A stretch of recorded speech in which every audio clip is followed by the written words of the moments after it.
Lap එකේ මගේ speakers ගෙවිලා තියෙන්නේ. හරිද? මේ ඒ නිසා ඔයගොල්ලන් මොකද මට ඇහෙන්නේ ඒ නිසා මයික් මේ ඔයගොල්ලන්ට අන්මියුට් කරන්න බැරි විදිහට දාලා තියෙන්නේ. අර සමහර අය ඉන්නවනේ තාක්ෂණයේ සෙල්ලම් දාපු අය. අර Zoom එකේ විවිධාකාර විදිහින් හැක් කරපේව ගන්න පුළුවන් අය ඉන්නවා. ඒගොල්ලෝ පොඩි පොඩි වැඩ කෑලි දායි ගණන් ගන්න එපා. අපි වැඩේ කරගෙන යමු. හරි. එතකොට දැන් අපි ඉගෙන ගන්නේ ව්‍යාපාර පරිසරය අධ්‍යයනය කිරීමේ ඇති වැදගත්කම. හරිද? එතකොට පුතේ ව්‍යාපාර පරිසරය අධ්‍යයනය කරපුවාම මෙන්න මේ කියන හතර දෙනා ඉගෙන ගන්න පුළුවන්. ශක්තියින් දුර්වලතා, අවස්ථා හා තර්ජන කියන එක්කෙනා. හරි. එතකොට මේකේ වැදගත්කම තමයි පුතේ මේ ශක්තියින් දුර්වලතා කියන්නේ ව්‍යාපාරය ඇතුලේ. මේ දෙන්න ඉන්නේ අභ්‍යන්තර පරිසරයේ. මේ දෙන්න ඉන්නේ අභ්‍යන්තර පරිසරයේ. හැබැයි මේ දෙන්න ඉන්නේ බාහිර පරිසරයේ. මේකත් දාගන්න.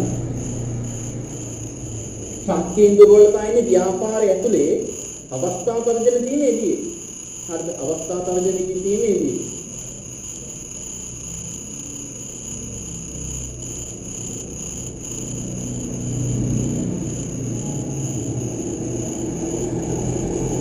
හරි. උදේ අපි විශ්වවිද්‍යාලවල මෙන්න මේ පාඩම ගැන අධ්‍යයනය කරනවා. හරිද? එතනත් වැඩි වශයෙන් භාවිත වෙන විශ්ලේෂණ ක්‍රමයක් තමයි මේක. අපි කියනවා මේකට සිංහලෙන් මේ කියන්නේ මුල් ලකුණු හතර අරගෙන ශබ්ද අත. අපි කියනවා මේකට ශබ්ද අත විශ්ලේෂණය කියලා. ශබ්ද අත විශ්ලේෂණය.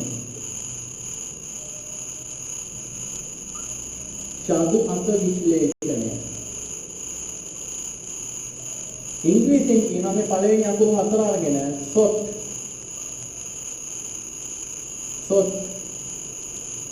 analysis කියලා. SWOT analysis කියලා කියනවා. මේ දෙකක් තියාගන්න. මේක මාරු විදිහට ජීවිතේකට වැදගත්. නෑ. ජීවිතවලට ලොකු දෙයක් ඉගෙන ගන්න පුළුවන් ක්‍රමවේදයක් විශ්ලේෂණයක් මේක.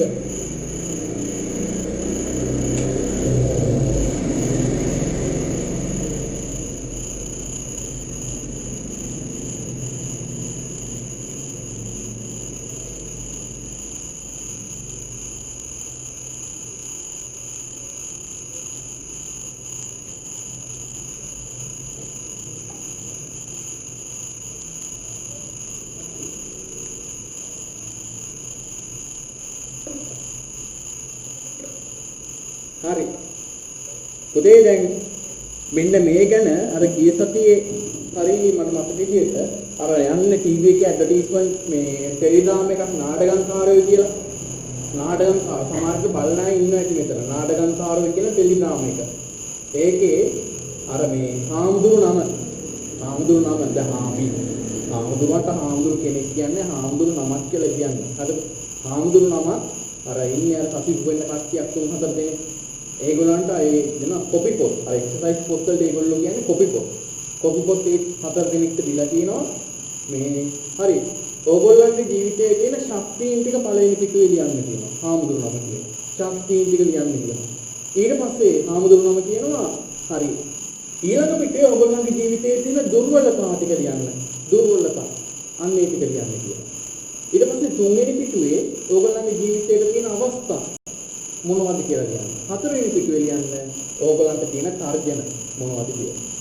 අන්න ඒ වගේ ලස්සන දෙයක්.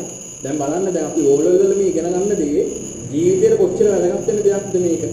හරිද? එතකොට ඒ හාමුදුරු නම කිව්වට පස්සේ මම දැක්කා ඒක Facebook එකේ කවුරු හරි පෝස්ට් එකක් හදලා තිනවා. ඒ සරා කියන චරිතේ ශක්තියින් ටික මොනවද කියලා. ශක්තියින් ටික තමයි එයාට හොඳට සින්දු කියන්න පුළුවන්. එයාගේ ශක්තිය. තව දෙයක් තමයි එයාට හොඳට දැන් මේ ඩ්‍රාමා එකේ හැටියට නම් කසිප්පු පෙරන්න පුළුවන්. හරිද? තව ඒ ඩ්‍රාමා එකේ හැටියට එයාට හොඳට රඟපාන්න පුළුවන්. අන්නේ සරා කියන චරිතයේ තියෙන ශක්තියින් ටික. ඊට පස්සේ ඒවා දුර්වලතාව මොනවද කියලා. දුර්වලතාවය තමයි මනුස්සයාට ඉක්මනින් තරහ යනවා. අන්න දුර්වලතාවය. හරි. ඊට පස්සේ අහන මොනවද මේ ඔයාලට තියෙන අවස්ථා. අවස්ථා කියන්නේ පුතේ බාහිර කවුරු හරි කෙනෙක් ඔයාලට මොකක් හරි ඔයාව ගොඩ දාන්න. ඔයාගේ ජීවිතේ ගොඩ දාගන්න ඔයාලට දෙන chances මොනවද? එතකොට ඒකෙදි තිබ්බයි පෝස්ට් එකේ අවස්ථාව විදිහට මාස්ටර් කියන චරිතේ ඒ සරාගේ දක්ෂතාව අඳුරනවා. ඒ වගේම පන්සලේ හාමුදුරුවෝ යාට උදව් කරන්න බලන් ඉන්නවා. අන්න අවස්ථාව. අන්තිමේදී යන තර්ජන මොනවද? එතකොට තර්ජන විදිහට දාලා තිබෙන්නේ මොකක්ද? අර සත්‍යේ තියෙන කුකුල ලකුණු මුදලාලි කුකුලයි කැකුලයි. කැකුලයි කියන අය තමයි යාට තියෙන තර්ජන. ඒ කියන්නේ එයාට ගමනක් යනවා නම් එයා සාර්ථකත්වයේ කරා ගමනක් යනවා නම් එයාට මොනවද කියන්නේ මේකට බාධාව තර්ජන කියන්නේ. එයා කියලා ඉතින් මේ පෝස්ට් එකේ දාලා තිබීමයි එකෙක් නමද කුකුල ලකුණු කියන එක කියන උට බාධාවක්. එතකොට කුකුල ලකුණු එක්කා ඉන්නේ කට මේ මොකද්ද සරා කියන එක එයාට බාධාවක්. පේනව නේද? අනේ වගේ තමයි අපේ ජීවිතේට මේ ශක්තියින් දුර්වලතා අවස්ථා තර්ජන ගන්න පුළුවන්. අපි බලන්න ඕන පුතේ හැමතිස්සම මේ ශක්තියින් ටික වැඩි කරගන්න. දුර්වලතා ටික අඩු කරගන්න. අවස්ථාවක් තියෙනවනේ ඒකේ ප්‍රයෝජනෙ ගන්න බලන්න ඕන. තර්ජනේ තියෙනවා නම් තර්ජනේ මගහැරගෙන කොහොම හරි ඒක මැඩපවත්වා ගන්න පුළුවන් වෙනවා. ජීවිතේ මේ වගේ තමයි. තේරුණාද? ශක්තියින් තියෙන පුතේ ඔයගොල්ලන්ට. මට තියෙන ශක්තිය ඔයගොල්ලන්ට නැහැ. ඕගොල්ලන්ට තියෙන ශක්තිය මට නැහැ. හරිද? උදාහරණයක් විදිහට ගත්තොත් මට පුතේ නැතිම ශක්තියක් තමයි මේ මට මියුසික් ඉන්ස්ට්‍රුමන්ට් එක ප්ලේ කරන්න බෑ. මම ආසයි ඒ මට හැකියාව නැහැ. හැබැයි ඔයගොල්ලන්ට ඉන්න පුළුවන් කවුරුහරි මේ වගේ සෞන්දර්ය හැකියාව කිස්කම් දින්න පුළුවන්. මේ ඉන්ස්ට්‍රුමන්ට් එකක් ප්ලේ කරන්න පුළුවන්. අන්න ඒ වගේ තියනා ඉන්නවා. හරිද? ඉතින් මගේ දුර්වලතාව තියෙනවා. මම සර්ව සම්පූර්ණ නැහැ. මම මේ ඉගෙනුවාට සර් කෙනෙක් කියලා ඉගෙනුවාට මම සම්පූර්ණ නැහැ. හැබැයි මම බලන්න ඕන මගේ මේ තියෙන දුර්වලතාව ටික අඩු කරගන්න. ඕගොල්ලන්ගෙත් ඇති. කම්මැලි පාඩම් කරන්න කම්මැලි නේද? පන්ති යන්න කම්මැලි නේද? පැය දෙකක් මේ ඔන්ලයින් පන්ති දෙකේ ඉන්න කම්මැලි. එහෙනම් මොකද කරන්න ඕන? කොහොම හරි try කරලා ඒ දුර්වලතාවය හදා ගන්න ඕන. අවස්ථාව මොනවද? දැන් ඔයගොල්ලන්ගේ අවස්ථාව මම මෙහෙම 500ක් නොමිලේ කරනවා අන්න අවස්ථාව. මම වගේම තවගුරුවරුත් කරනවා නේද විදිහට නොමිලේ. අන්න අවස්ථාව. ඔයගොල්ලන්ගේ දෙමෝපිය ඔයගොල්ලන්ට මුදල් දෙනවා. පුතේ ඔය කැමති විදිහට ඉගෙන ගන්නවා ඒක තමයි අපිට ඕන. අන්න අවස්ථාව. තර්ජන තමයි. ඉතින් මේ ටිකේ තර්ජනේ තමයි අපිට ඔන්ලයින් පන්ති එක්කම තමයි යන්න වෙන්නේ නේද? අපිට පාසලකට යන්න වෙන්නේ නැහැ. මේ ටිකේ තියෙන තව තර්ජනයක් තමයි කොවිඩ් කියන තත්ත්වය. ඒ නිසා අපේ අධ්‍යාපනයේ වඩා කප්පල් වෙලා අන්න ජීවිතේට මේක අපිට එහෙම ඇතුළත් කරගන්න. හරිද? ශක්තිය වැඩි කරගන්න, දුර්වලතා අඩු කරගන්න. අවස්ථා කොහොම හරි කැචප් කරගන්න. තර්ජනකේ කොහොම හරි විශ්සල යන්න තර්ජන. හරි තර්ජන වලට මොන දෙන්න ඕන? හැබැයි ඕනට ගන්න යන්න එපා. හරි. ඉතින් අපි මේ ඉන්න එක වෙනම ඉගෙන ගමු. හරිද? ඉගෙන ගමු නේද? හරි. එහෙනම් මතක තියාගන්න ශක්තිය දුර්වලතා අවස්ථා තර්ජන. පුතේ ශක්තිය දුර්වලතා කියන්නේ අභ්‍යන්තරයේ අවස්ථාන තර්ජන කියන්නේ බාහිර පරිසරයේ. හරිද? හරි. එහෙනම් අද අපි ඉගෙන ගමු ඉස්සල්ලාම ශක්තිය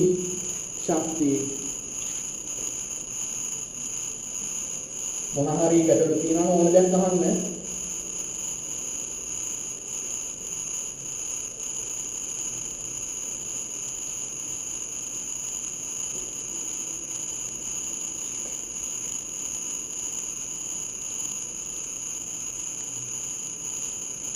ශක්තිය.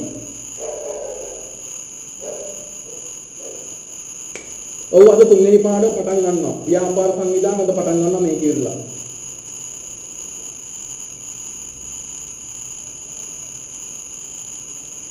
ශක්තිය. පුතේ මම කල්ලු පොඩ්ඩක් විස්තරයක් දුන්නානේ. ශක්තිය කියලා කියන්නේ මොනවද? ව්‍යාපාර පැත්තකින් දාමු. වාගේ ජීවිතේ ගමු.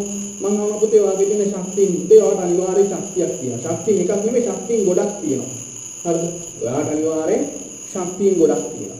සමහර අය කියනකොට සර් මට හොඳට ඉගෙන ගන්න පුළුවන්. සමහර අය කියනකොට සර් මට හොඳට ක්‍රීඩා කරන්න පුළුවන්, ස්පෝර්ට් කරන්න පුළුවන්.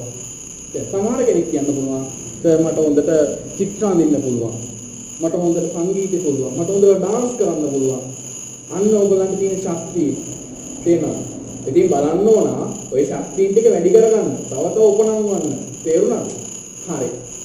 ඒ ජීවිතේ ව්‍යාපාරවලත් එහෙම තමයි පුතේ. අපි ශක්තියින් කියලා ව්‍යාපාර හඳුන්වන්නේ ඒ ව්‍යාපාරයේ ඇතුළේ තියෙන වාසි සහගත තත්ත්වයන්. තේරෙනවද? වාසියක් ගෙන යම් දෙයක් වෙනවා නම් අපි ඒක හඳුන්වනවා ශක්තියින් කියලා. හරිද? එන ව්‍යාපාරවල ශක්තියින් තමයි දැන් අපි ඉගෙන ගන්න ඕන. මෙතනදී පුතේ ශක්තියින් කියන්නේ මෙව ටික කියලා දැන් මම ලිස්ට් එකක් දෙනවා. මේ ලිස්ට් එක කටපාඩම් කරන්න යන්නේ නැහැ. තේරෙනවද? මේ ලිස්ට් එක කටපාඩම් කරන්න යන්නේ නැහැ. ඒක කියවලා ඔළුවේ දාගන්න. මේක ශක්තියක් නේ. මේක ශක්තියක් නේ. ඒක ඔළුවේ දාගන්න විතර. නැත්තම් කටපාඩම් කරන්න යන්නේ නැහැ. මොකද ඕගලන්ට පේපරේ දෙන්නේ මෙහෙම. හරිද? ඔයගොල්ලන්ගේ දෙවෙනි කොටස පේපරේ දෙනවා පළවෙනි ප්‍රශ්නේ අනිවාර්යයි. හරිද? ඒකේ විස්තරයක් දෙනවා. ඒකේ විස්තරයක් දීලා පුතේ යටින් ප්‍රශ්නයක් විදිහට යනවා. මේ ව්‍යාපාරයේ දැකිය හැකි ශක්තිය හා දුර්වලතාවයකට නිදසුනක් බැවින් දක්වන්න. එතකොට පුතේ අර උඩ තියෙන සිද්ධිය ටික බලලා තමයි අපි ගොඩනගා ගන්න ඕන. තේරුණාද?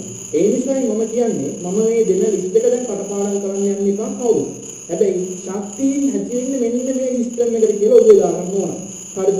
හරි. එහෙනම් අපි ලිස්ට් එක දාගමු. පළවෙනි එක ශක්තිය. පළවෙනි උදාහරණය ශක්තියින් වලට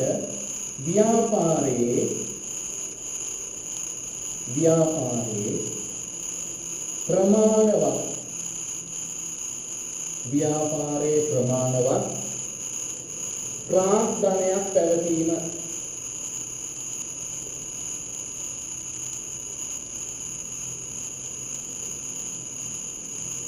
ව්‍යාපාරයේ ප්‍රමාණවත් ප්‍රාග්ධනය කියලා කියන්නේ පුතේ සල්ලි යන්ත්‍ර උපකරණ වාහන. ව්‍යාපාරයක ඇතිතරම් සල්ලි තියෙනවා නම් ඇතිතරම් වාහන තියෙනවා නම් අන්න ඒක ව්‍යාපාරයට ශක්තියක්. තේරුණාද? ඒව තියෙනවා අපේ ව්‍යාපාරයට වැඩ දාන්න පුළුවන්. ව්‍යාපාරයේ ප්‍රමාණවත් ප්‍රාග්ධනයක් පැවතීම. මේ නෝට් ලස්සනට ලියා ගන්න. ප්‍රමාණවත් ප්‍රාග්ධනයක් පැවතීම. තව එකක් කියන්නේ දක්ෂ කළමනාකරුවන්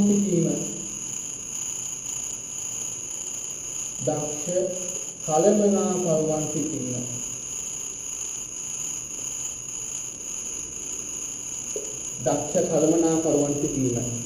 කළමනාකරුවෙක් ඉන්නවා කියන්නේ වාසියක්. නිකන් කළමනාකරුවෙක් නෙමෙයි දක්ෂ කෙනෙක් ඉන්නවා. ඒක ව්‍යාපාරයට වාසියක්, ශක්තියක්. තව එකක් කියන්නේ පුහුණු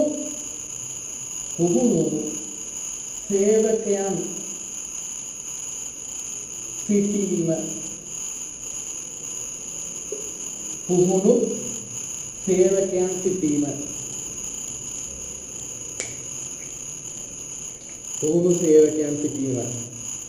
පුතේ පුහුණු සේවකයන් සිටිනවා කියන්නේ මෙහෙම. දැන් අලුතෙන් සේවකයෙක් ගත්තම එයාට ඒ ව්‍යාපාරය ගැන දෙන්න ඕන ට්‍රේනින් එකක්, පුහුණුවක් දෙන්න ඕන. හැබැයි තව පුහුණුවක් තියෙන කෙනෙක් ආවොත් එයාට ආවොත් ට්‍රේනින් එකක් දෙන්න ඕනේ නැහැ. ඔයගොල්ලෝ බලන්න ගොඩක් සමහර අයලක් වලින් නැති ජොබ් වලට යන්න බලාගෙන ජොබ් වල මේ ටිකේ විලන්න පුතේ අධ්‍යාපන සුදුසුකමට වඩා එයාගේ වෘත්තීය සුදුසුකම.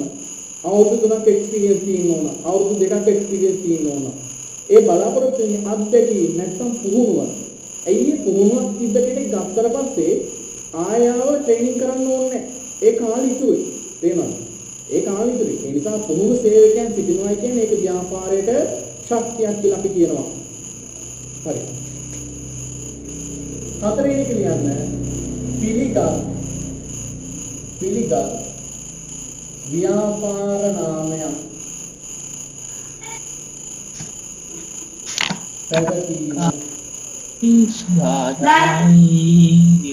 පිළිගත් ව්‍යාපාර නාමයක් පැවතීම.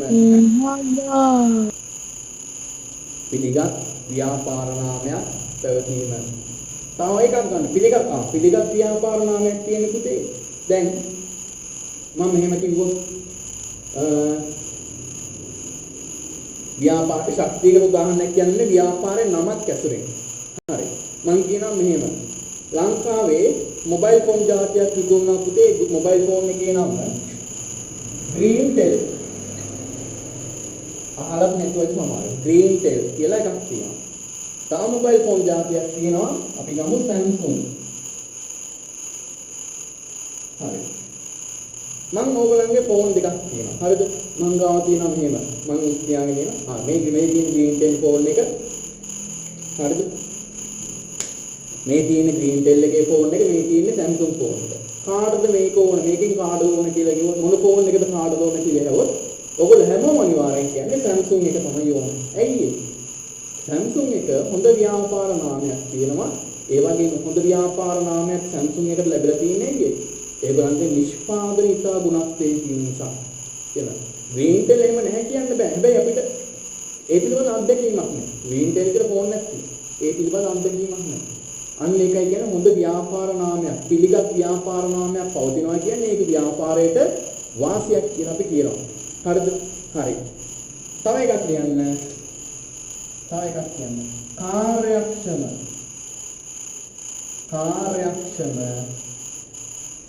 නිෂ්පාදන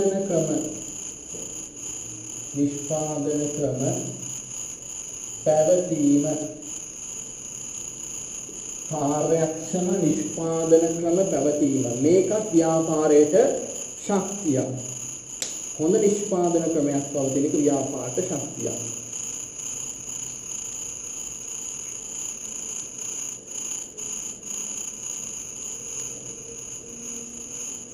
හරිද? කාර්යක්ෂම නිෂ්පාදන ක්‍රම පවතිනවා කියන්නේ මෙහෙම. දැන් සමහර ව්‍යාපාරවලින් අපි ගමුකෝ බේකරියක් පාන් බේකරි වල පාන් එක බේකරියක් තියෙනවා ඒකේ තියෙන දර වලින් හදන දර පෝරනවා. තව බේකරියක් තියෙනවා ඒකේ තියෙන්නේ මැෂින් පෝරනවා. මැෂින් එක විතරයි ගහනවා. පුතේ දර පෝරනකට වඩා ඉතා කාර්යක්ෂම මැෂින් එකේ පෝරණයෙන් ගන්න පුළුවන්. ඇයි දර පෝරණයෙන් හදන්න පාන් 100ක් යනවා නම් පාන් 100ක් හදා ගන්න පුළුවන්. අරකේ 300ක් 400ක් හදා ගන්න පුළුවන්. නේද? තව එකක් ගමු. මීහර දෙන්නෙක්ගෙන් කුඹුරක් කාන එකද ඉක්මනින් කරන්න පුළුවන්. නැත්නම් මැෂින් එකක් අරගෙනද කුඹුරක් කාන නැත්නම් ට්‍රැක්ටරයක් අරගෙනද කුඹුරක් කාන එක වටිනවා. ඉක්මනින් කරගන්න පුළුවන් ට්‍රැක්ටරයක් අරගෙන. නේද? හරක් දෙන්නට වඩා දස ගුණයක් කාර්යක්ෂමයි. ඒ නිසා අපි කියනවා කාර්යක්ෂම නිෂ්පාදන ක්‍රමයක් තියෙනවා නම් ඒක ව්‍යාපාරයට ශක්තියක්. තව කෙනෙක්ට වඩා ඉක්මනින් යාට බාන ටිකක් හදාගන්න පුළුවන්. ඉක්මනින් නිෂ්පාදනයක් අවසන් කරගන්න පුළුවන්. හරි. ඒ තමයි ශක්තිය. ඊට පස්සේ යන දුර්වලතා. ශක්තිය එච්චරයි. ඊට පස්සේ දුර්වලතා.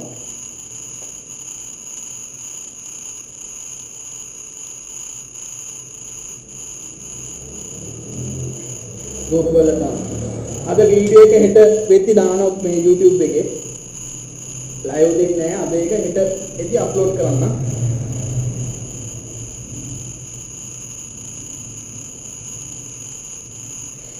අපේ ජීවිතේ තියෙන දුර්වලතානේ. සමහරුන්ට පාඩම් කරද්දී නිදිමත එනවා නේද? පන්තියේදී ඇදී නිදිමත එනවා කම්මැලි වෙනවා නේද? දැන් සමහර අය හිතනවා අම්බෝ කම්මැලි මේ පන්තියේ තව පුත්තකින් ලෙස් වෙලා යනවා කියලා හිතනවා නේද? නේද? ඒතකොට සමහර අය හිතනවා අයියෝ මට මේ ක්‍රීඩාවක් කරන්න බෑනේ මට ඉක්මනට හති එනවා. අන්න ඒගොල්ලන්ගේ ජීවිතේ දුර්වලතා. හැමෝටම අනිවාර්යෙන්ම දුර්වලතාවයක් තියෙනවා. අපි කවුරුත් සම්පූර්ණ නැහැ. තේරුණාද? අපි හැමෝටම දුර්වලතා තියෙනවා. දුර්වලතා තියෙන්නත් ඕන. නැත්නම් ඉතින් ජීවිතයක් මොකද සම්පූර්ණ වෙන්නේ? නේද? එතකොට දුර්වලතා කියන්නේ මේ වගේ අපේ ඇතුලේ තියෙන අපිට අවාසියක් ගෙන දෙන සත්‍යයක්.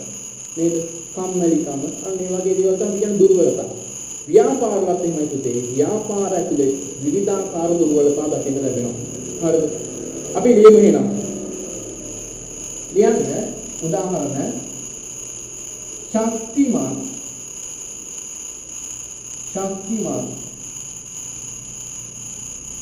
මූල්‍ය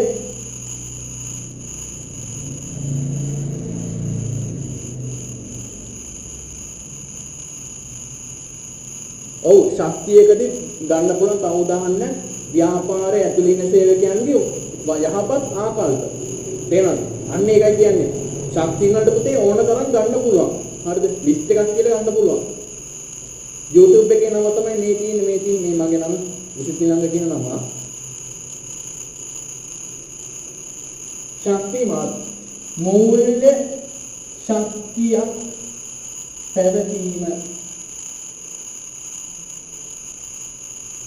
ශක්තිමත් මූල්‍ය ශක්තියක් පැවතීම. සායකතමු පුහුණු සේවකයන්ගේ හිඟය. පුහුණු සේවකයන්ගේ හිඟය. දැන් ඊයේ පොඩ්ඩක් වැසින්ද රැහැය මේ කෑ ගන්නසත් දෙන ඇති.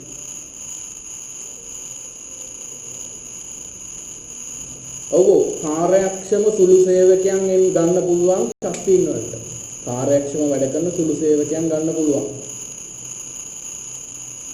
කොහොම සේවකයන්ගේ හිඟය පුතේ අර කියන වගේ ට්‍රේනින් එක නැති අය අඩුයි නම් ඒක ව්‍යාපාර එක්තරා විදිහක දුර්වලතාවයක්.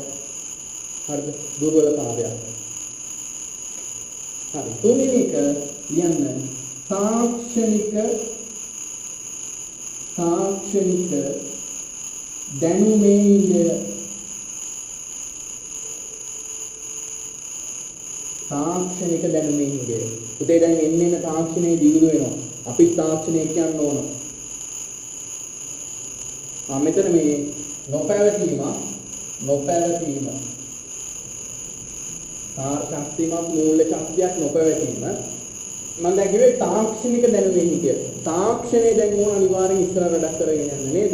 ඔයගොල්ලන්ට ෆෝන් එක තියෙනවා. ෆෝන් එකේ zoom එකට ලොග් වෙන්න බැරි නම් ඒක දුර්වලතාවයක් නේද? ඒ විදිහට තාක්ෂණය බැගින. ඒ නිසා අපි කියනවා මේ තාක්ෂණයක අප්ඩේට් වෙන්න ඕන. හරි. ඒක තාක්ෂණික දැනුමක් ඕන ව්‍යාපාරයේ ඉදිරියේ වැඩ කටයුතු කරද්දී. ඒක නැත්තම් ව්‍යාපාරික දුර්වලතාවයක්. තව එකක් ගමු.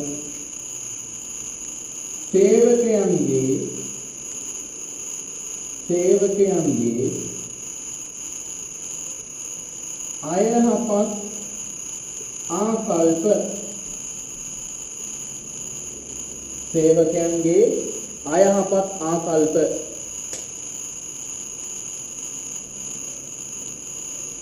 සේවකයන්ගේ අයහපත් ආකල්ප හරි. තව එකක් ගමු අපි.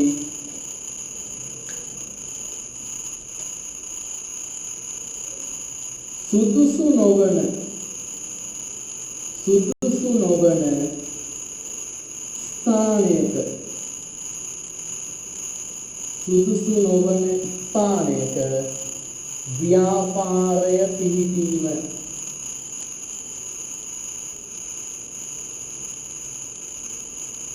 සුදුසු නොවන ස්ථානයක ව්‍යාපාරය පිහිටීම.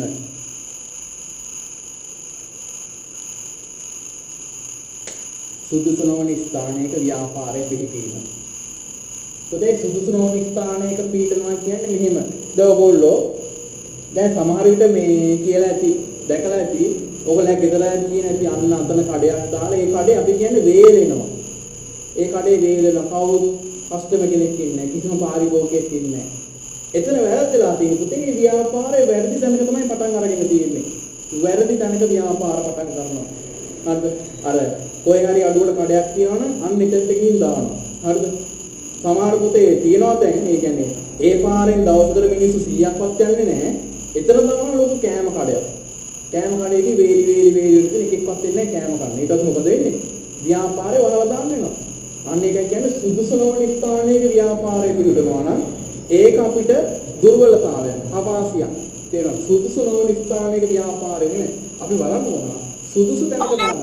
ඒතකොට පාරිභෝගික ඉක්මනට ලං කරගන්න පුළුවන්. තේරෙනවද? හරි. දුර්වලතා හරි. එතකොට මේ ශක්තිය දුර්වලතා ඉන්නේ කොහෙද? ව්‍යාපාරයේ අභ්‍යන්තරේ. අභ්‍යන්තර පරිසරයේ තමයි ඉන්නේ. යමු ඊළඟට අවස්ථා. මම මෙතන කියන්නම් අවස්ථා. opportunity. chance.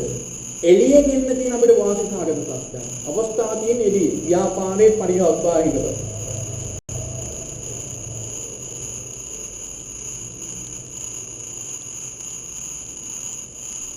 හරි.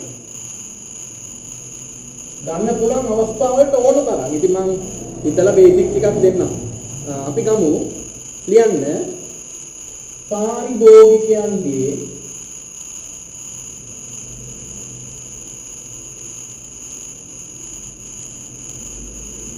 පාරිභෝගිකයන්ගේ ජීවන ක්‍රම වෙනස් වීම.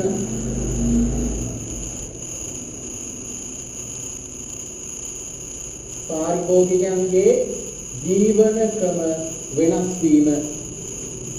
පාරිභෝගිකයන්ගේ ජීවන ක්‍රම වෙනස් වීම. පුතේ මේක ලියන ගම අහගන්න. ඉස්සර දැන් මේ කොවිඩ් එන්න කලින් මුඛ ආවරණ තිබ්බා ෆාමසි වල. මුඛ ආවරණ සර්ජිකල් මාස්ක් තිබ්බා ෆාමසි වල. මිනිස්සු ගණන් ගත්තේ නැහැ. මොකටද ඕන වෙන්නේ? දැන් බලන්න. ජීවන තත්ත්වය අපේ ක්‍රමේ වෙනස් වුණා නේද? අහල පහල කඩේට යද්දි දැන් මාස්ක් එකක් දාගෙන යන්න ඕන. බයිසිකලේ යද්දි මාස්ක් එකක් දාගෙන යන්න ඕන. අන්න මිනිස්සුන්ට ව්‍යාපාරිකයන්ට අවස්ථාවක් මොනවද? ෆාමසි වලට අවස්ථාවක්. මාස්ක් ටිකක් විකුණ ගන්න පුළුවන්. මොකාර ටිකක් විකුණ ගන්න පුළුවන්. නේද? ඉස්සර සැනිටයිසර් තිබ්බද?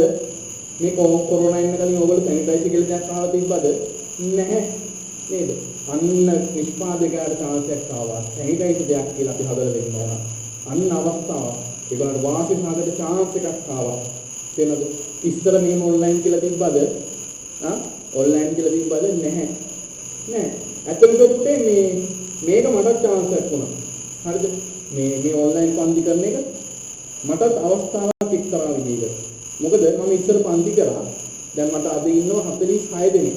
හරිද? මට කොච්චර ගේමක් ගහව ළමයි 10 දෙනෙක්වත් ගෙන්න ගන්නවා මාවි පන්ති එක.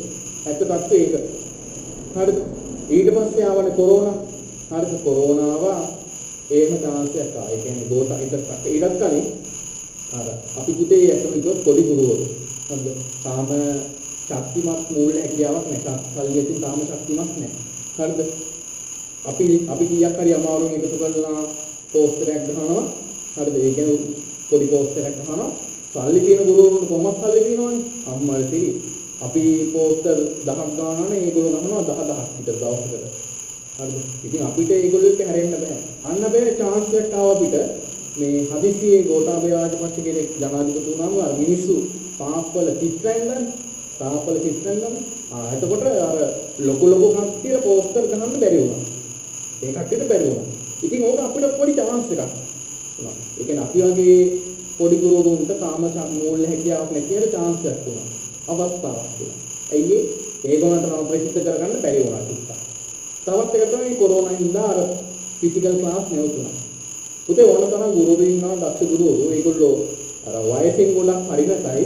හැබැයි ඒගොල්ලෝ ආපු ගමම දන්නේ කොහොමද මේ Zoom එකකින් පන්ති කරන්නේ කියලා කිසිම අත්දැකීමක් නැහැ. හැබැයි අපේ අර තරුණයගේ හැකියාවක් තියෙනවානේ. අර තාක්ෂණික දැනුම ඒගොල්ලන්ට පටකාලා අල්ලගන්න පුළුවන්. මම මොකද කරේ? මමත් තිබ්බා Zoom එකෙන් මමත් පුළුවන් විදිහට පන්ති ටිකක් කරන් නොමිලේ. අන්න මට දැන් chance එකක් ආවා. ඒ කියන්නේ මගේ නම අහපු නැති අය පවා දැන් මගේ නම දාන්න තත්ත්වෙට කිව්ව මට ගේන්න පුළුවන් වුණා මේ කියන අවස්ථාවේ. මේ කියන වාතාවරණේ. තේනව නේද? මම අවස්ථාවක් කරගත්ත මේක. තේනවද? ඔයගොල්ලෝ සමහරවිට මේක කලින් මගේ නමවත් අහලා නැහැ. නේද? ඔයගොල්ලෝ කියනවා මම දන්නේ නැහැ. දැන් දන්නවා. ඇයි මම මේ අවස්ථාව හරියට පාවිච්චි කරපු නිසා. තේනව නේද? අන්න අවස්ථාවලට උදාහරණ. මොකක් හරි වාසියක් ගන්න පුළුවන් පොයින්ට් එකක් තියෙනවා නම් අන්න ඒක හරියට මල්ලගෙන ඒකේ වාසි උපරිම ගන්න. හරිද? හරි. එන එකක් කියනකොට පාරිභෝගිකයන්ගේ ජීවන ක්‍රම වෙනස් වීම. තව එකක් කියන්න.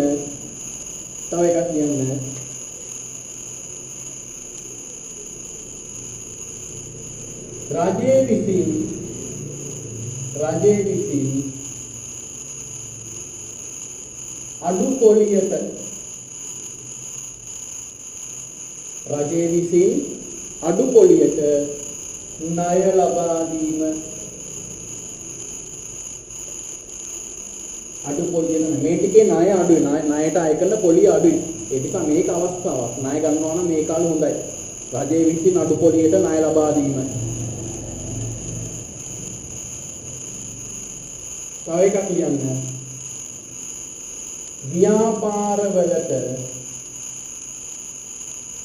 ව්‍යාපාරවලට නව තාක්ෂණය පැමිණීම ව්‍යාපාරවලට නව තාක්ෂණය පැමිණීම පුතේ ඉස්සර කඩෙන් බඩුවක් වුණා මේ ගිහිල්ලාම ගන්නවා දැන් මොනවද නැහැ සමහර ව්‍යාපාරවල තියෙනවා පුතේ වෙබ්සයිට් එකේ ගිහිල්ලා තමයි අපිට ඕඩර් එක දාන්න තියෙන්නේ නේද යන්න ඕනේ වෙබ්සයිට් එකෙන් මේ ටික ඕන කරනද කීල්ස් එකේ එහෙමයි කීල්ස් එකේ වෙබ්සයිට් එකක් තියෙනවා ඒකෙන් අපිට ඕන කරන බඩු ටික ඕන කරාට පස්සේ ගෙදරටම ගෙනත් අන්න තාක්ෂණය පැමුණා තේරෙනවද ව්‍යාපාර නව තාක්ෂණය එනවා කියන්නේ ඒක අවස්ථාවක් තව එකක් ලියා ගන්න තව අවස්ථාවක්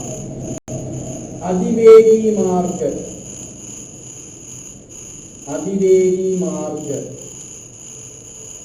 තව මහා මාර්ග තව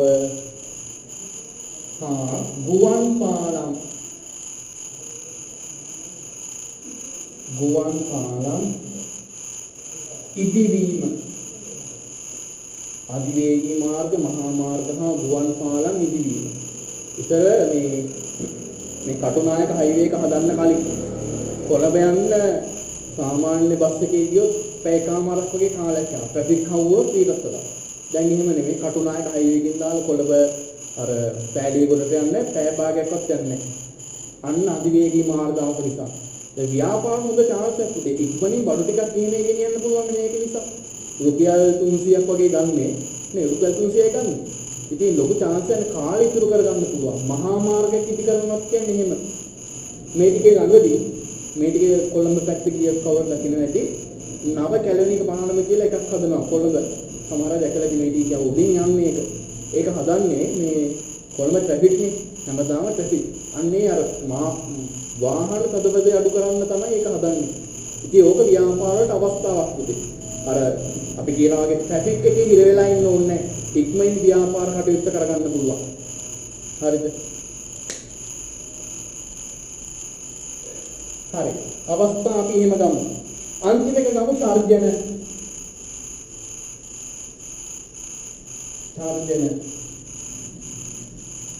මේ ටිකේ තියෙන සර්ජනය තමයි ඉතින් COVID-19 නේද? මේක තර්ජනය. මේක පාසල් වැඩ කටයුතු සාමාන්‍ය විදිහට ගිහින් කරගන්න බෑ.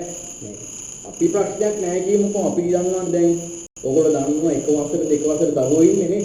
අපි එකෙන් දෙකේ තමයි අකුරු ලියාගන්නේ. මොකද කරන්නේ එතකොට? අපි පැන්සල් හරියට අල්ලන්නේ නැත්තම් ටීචර් ඇවිල්ලා ඔහොම නෙමෙයි මෙහෙමයි කරන්නේ කියලා මෙහෙම අල්ලගෙන මෙහෙම අති ලියවන. දැන් ඒක ඔන්ලයින් කරන්න පුළුවන්ද? ඔන්ලයින් අපි අවුරුද්දක් දෙකක් විතර ඔන්ලයින් කරගෙන ඉන්නවා. එක වසර දරුවෝ ඉන්න එහෙම තාම අකුරු ටික ලියවන්නේ. ඉතින් අර ළමයිට ඇවිල්ලා ඒක මේ ඔන්ලයින් මේ ෆෝන් එකකින් අත දාලා ලියවන්න පුළුවන්ද? බැහැ. ඉන්න ඒක තර්ජනයක් ඉතින් මේ ළමයිට. තේරෙනවද? එතකොට මේ ටිකේ යන ගුරු වැඩවලද ගුරු විද්‍යාපති වැඩවලදනේ ඒකත් එක්තරා විදියකින් බලපුවම අපිට තර්ජනයක්. අපි අධ්‍යාපනයේ යම්කිසි දැන් මාසයකට වඩා වැඩි කාලයක් දැන් අඩපණ වෙලා තියෙන්නේ. ඒක තර්ජනයක්. ආයෙන එක තර්ජනයක් කියන්නේ වසංගත රෝග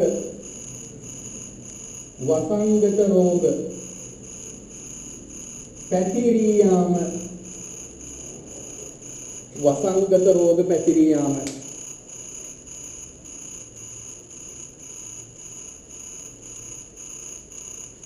හරි තව එකක් ලියන්න ස්වභාවික ආපදා ගම්වතුර දානවා සුනාමි දානවා සුළුසුලන් ඇති වෙනවා මේකත් ව්‍යාපාර වලට තර්ජනයක් ලියන්න ස්වභාවික ආපදා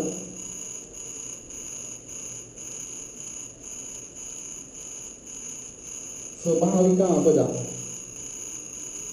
තව එකක් ලියමු පුතේ ව්‍යාපාර වල තව තරගකරුවෙක් බිහි වෙනවා කියන්නේ ඒක අපිට තර්ජනයක් දැන් හිතන්න මොකක් හරි පාසලක් ඉස්සරහා නෑ ඔයා හිතන්න ඕගොල්ලන්ගේ ගේ ඉස්සරහා ඔයා කෑම කඩයක් දානවා ඔයාට පුළුවන් කෑම ටික හදලා කෑම කඩයක් දානවා හරිද මේක දැකපු එහා ගෙදර එකක් ඌත් පහුවෙන් ඉඳලා කෑම කඩයක් එහා පැත්තේ දානවා දැන් ඔයා පෞද්ගලිකව කැමතිද ඔයා මෙතන කෑම කඩයක් දාලා එහා ගෙදර එකක් එහා පැත්තේ කෑම කඩයක් දාලා ඔයා පෞද්ගලිකව කැමතිද එහෙම දාපු එකට නැහැ ඇයි එතන තරගයක් ඇති වෙනවා නේද හැමෝම දැන් ඉස්සර වගේ හැමෝම කෑම ගන්න ඔයා ගාවට එන්නේ ඔයාගෙන් කොටසක් දැන් හැලිලා අනිත් එක ගාවට යනවා අන්න තර්ජනයක් එහෙනම් ලියන්න තරග කවුවන් බිහිවීම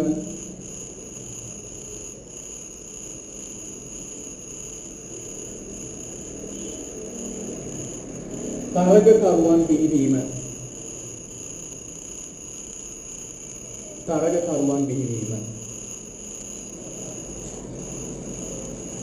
අපි තව එකක් ගමු ව්‍යාපාර වලට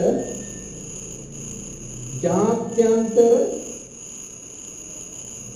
වෙළඳ සම්බාධක මම කියලා දෙන්නම් මේ මොකක්ද මේ කියලා ටීවී එකේ අහලා ඇති ජාත්‍යන්තර වෙළඳ සම්බාධක ලියන්න මම කියලා දෙන්නම් සමහරට ගෙවල් වල ඉන්න අම්මලා තාත්තලා දන්නේ නැති ඉතින් මොකක්ද මේ වෙළඳ සම්බාධකයක් කියන්නේ කියලා මම කියලා දෙන්නම්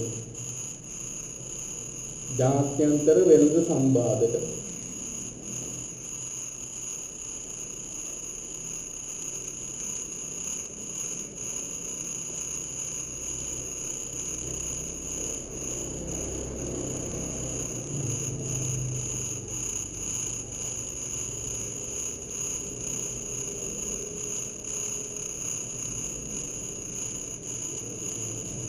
හරි. පුතේ ජාත්‍යන්තර වෙළඳ සම්බාධකයක් කියලා කියන්නේ මෙහෙමයි. උදාහරණයක් මෙහෙම ගමු. දැන් අපේ රටේ ඛනිජ තෙල් නැහැනේ. ඛනිජ තෙල් නැහැ. අපි මොකද කරන්නේ? පිට රටකින් ගෙන්නන්නේ. මැද පිටින් ගෙන්නනවා, ඇමරිකාවෙන් ගෙන්නනවා නේද? අපි කියන්නේ ඔය තෙල් සම්බන්ධව කරන්නේ මොකවද?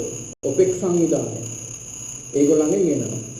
එතකොට දැන් අපේ රට ඒගොල්ලන්ගෙන් ඉල්ලගෙන ඉන්නේ සල්ලි දීලා තමයි ගේන්නේ. පොඩි කේස් එකක් යනවා. අපි ඇමරිකාවට පොඩි කේස් එකක් යනවා තරහ වෙනවා. ඊට ඇමරිකාව මොනවද දන්නවද කරන්නේ? හරි. උඹලා අපිට මෙහෙම සලකන්නේ. අපි එනවා ශ්‍රී ලංකාවට දානවා වෙළඳ සම්බාධකයක්. මොනවද? අපි උඹලට ඊට පස්සේ තෙල් දෙන්නේ නැහැ. කණිජ තෙල් ආයෙ උඹලට දෙන්නේ නැහැ. එහෙම කරොත් මල කෙරිය. ඇයි? ලංකාවේ තියෙන වාහන වල 99.99% දුවන්නේ පෙට්‍රල් ඩීසල් වලින්. හිතන්න පෙට්‍රල් ටික ආවේ නැත්නම් ඩීසල් ටික ආවේ නැත්නම් කොහොමද අපි යන්නේ පාරේ? අන්න සම්බාධකයක් කියන්නේ. ඒ වගේම තමයි දැන් අපේ රටේ තියෙන දේවල් පිට රටවල් වලට විකුණනවානේ නේද? අපේ රටේ ඇඟලු, ඒ කියන්නේ රෙදි නිෂ්පාදනය විකුණනවා, තේ විකුණනවා, ඒක කුළු බඩු විකුණනවා. සම්බාධකයක් කියලා කියන්නේ ඒ ජාත්‍යන්තර රටවල් අපේ රටෙන් නිව මිලදී ගන්න එක නවත්තනවා. එතකොට මොකද වෙන්නේ? අපේ රටේ දේවල් ඒගොල්ලන්ට විකුණ ගන්න බැරුව පිට රටෙන් එන්න තියෙන ආදායම් අපිට නැති වෙලා යනවා. අන්න වෙළඳ සම්බාධකයක් කියන්නේ එහෙම. තේරෙනවද? එක්කෝ ඒගොල්ලන්ගේ රටේ තියෙන දේක් අපිට දෙන්න බෑ කියනවා, විකුණන්න බෑ කියනවා. නැත්නම් අපේ රටේ තියෙන දේක් ඒගොල්ලෝ ගන්නෙ නැහැ කියනවා. අන්න ඒකයි අපි සරලම කියන්නේ වෙළඳ සම්බාධකයක්. ජාත්‍යන්තර වෙළඳ සම්බාධකයක්. වෙළඳාම කරන්න ඒගොල්ලෝ බාධාවක් දානවා. මෙන්න මේකින් ඕගොල්ලන්ට කරන්න බෑ කියලා. හරි. අන්න ඒකයි කියන්නේ. හරි. හරි. විනාඩි දෙකක් දෙන්නම් මේ ටික බලා ගන්න. ඔව් කොවිඩ් නිසාත් එහෙම දේවල් වෙනවා. ඒකයි මම මෙතන කිව්ව වසංග කොවිඩ් නිසා කියන්නේ ගොඩක් මේ ටිකේ පුතේ ලංකාව සල්ලි හිඟයි. ලංකාවේ රජයට මුදල් නැහැ. හිඟ වෙලා තියෙන්නේ. ඒ නිසා තමයි ඔය පොහොර ගෙන්නන්නේ නැත්තේ. හරිද? ඔය කාබනික පොහොරෙන් කතා නෙමෙයි, රසායනික පොහොර කතා නෙමෙයි. ඇත්තම කිව්වොත් පොහොර ගෙන්නන්න ලංකාවට සල්ලි නැහැ. පොහොර ගෙනදී දැන් බලන්න තියෙන සල්ලි ටික කොහොමද කර්මනාකරණය කරගන්න එපා. ඒ නිසා ඕන දේවල් ටික ගෙන්න ගන්න බලන්න ඕන නැතිව ගෙන්නන්නේ නැහැ. දැන් ඉතින් කිව්වා භාණ්ඩ වර්ග 60 ගාණක් ගෙන්නන එක සීමා කරා. නේද? ඔයගොල්ලෝ තමයි කිව්වල කියන්නේ ඔය ඉලෙක්ට්‍රික් බඩු එහෙම විශේෂ වාහන ගෙන්නන්නේ නැහැ. කිසිම වාහනයක් ලංකාවට ගෙන්නන්නේ නැහැ. හරිද? ඒ මේ වසංගත රෝගයත් එක්ක ලංකාවට මේ අර කියනවා වගේ මූල්‍ය අර්බුදයකට මුදල් පැත්තෙන් පොඩි කේස් වගේකට දැන් එල්ල තියෙන සල්ලි නෑ දැන් ලංකාවට. හරිද? ඒ නිසා දැන් මොනවද කරන්නේ? සල්ලි නෑනේ පිටරට ණයක් තියනවා ගෙවන්න. එතන මොකද කරන්නේ දැන්? ලංකාව රජය කරන්නේ සල්ලි අච්චු ගහනවා. දැන් සල්ලි නෑනේ සල්ලි අච්චු ගහනවා. දැන් ඔයගොල්ලෝ කියන්න මොසා මම එක සල්ලි අච්චු ගහනවා හොඳයි සල්ලි දිනන්නේ නැහැ. ඒක බලපෑමක් තියෙනවා. ඔයගොල්ලෝ උසස් පෙළ කරනවා ඉගෙන ගන්නවා ආර්ථික විද්‍යාව. උදේ සල්ලි අච්චු ගහන්න මේ ලංකාවේ තියෙන භාණ්ඩ වල මිල ගණන් වැඩි වෙනවා. හේතුවක් තියෙනවා ඒකට. ඕගොල්ලෝ ඒක කියලා ඕනේ නැහැ. දැන් ඕගොල්ලන්ට තේරෙන්නේ නැහැ කිව්වා. සල්ලි අච්චු ගහුවොත් ලංකාවේ තියෙන භාණ්ඩ මිල යනවා. හරිද? දැන්ට ඊගෙන මේ පෙරේලෙන් කලින් දවසේ 14 වෙනි පාරට සල්ලි අච්චු ගහුවා. මේ අවුරුද්ද 14 වෙනි පාරට සල්ලි අච්චු ගහුවා. හරිද? දැන් ඔයගොල්ලන්ට තේරෙන්නේ ධම්මල තාත්තල කියන එන්න බඩු බිල වැඩි වෙනවා. මොකුත් නිසා නෙමෙයි. ඔය සල්ලි අච්චු ගහපු නිසා. හරිද? සල්ලි අච්චු ගහපු නිසා. හරිද? අන්න එතකොට දැන් ලංකාව ලොකු අර්බුදවල ඉන්නේ. ලොකු බලපෑමක් තියෙනවා අපිට දැන්. හරිද? ඉස්සරහට දුප්පත් මිනිස්සුන්ට ගොඩක් අමාරුයි. ඒ නිසා තමයි මම කියන්නේ ඉගෙන ගන්න. හරිද? ඉගෙන ගන්න එක තමයි දැන් මෙතන තියෙන අර අපි කියන්නේ අර මේ අන්තිම පිටුරු ගහ අපිට එල්ලෙලා ඉන්න පිටුරු ගහ තමයි මෙයාගේ හරි එල්ලෙලා ඉන්න දැන්. කොහොමද ඉගෙනගෙන මේ ජීවිතේ ගොඩ නගා ගන්න. හරිද? හරි. පොඩ්ඩක් විනාඩි දෙකක් දෙන්න මේක බලා ගන්න ඉක්මනට. අපි ඊට පස්සේ යන අලුත් පාඩමකට.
ලබන සතියේ පන්ති තියෙනවා පුතේ සුපුරුදු පරිදි රෑ 8ට ඕගොල්ලන්ගේ උදව්වක් තියෙනවා මම කියන්නම් පුළුවන් නම් මම මේ දාන ලින්ක් එක ඕගොල්ලන්ට ලින්ක් එකක් හම්බ වෙනවනේ කවුරු හරි යාළුවෙක් කරා හරි මම මේ දාන ලින්ක් එක පුළුවන් නම් ඕගොල්ලන්ගේ තව යාළුවන්ට යවන්න හරිද තව යාළුවෝ ඇතුළේ ඉස්කෝලේ පන්ති යාළුවෝ ඇතුළේ පුළුවන් නම් ප්‍රයිවට් හරි යවන්න නැත්නම් ගෲප් එකක් තියෙනවා නම් ගෲප් එකට හරි යවන්න හරිද ලබන සතියේ පන්තියට අඩුම ගානේ ළමයි 70ක වඩා આવොත් මම ඉදිරියේදී ඔයගොල්ලන්ට ෆ්‍රී සෙමින එකක් කරනවා.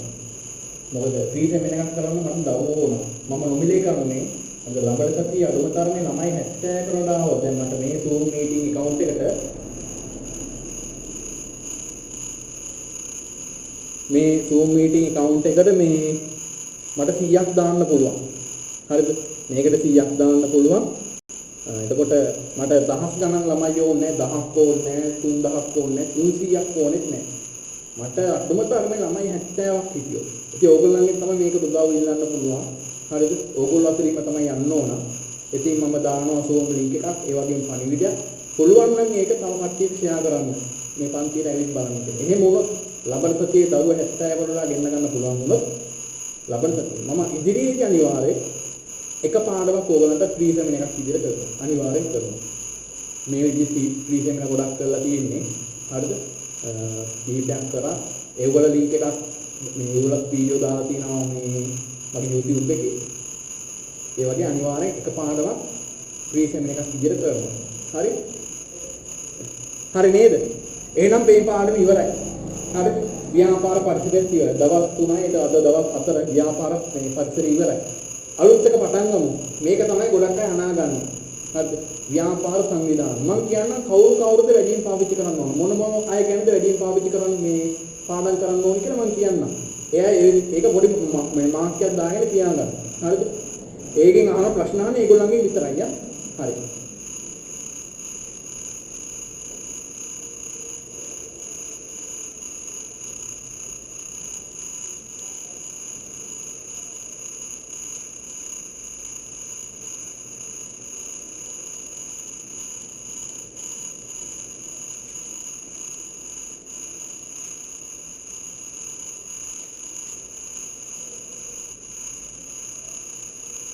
හරි අද පාඩමේ නම දාගන්න ව්‍යාපාර සංවිධාන business organization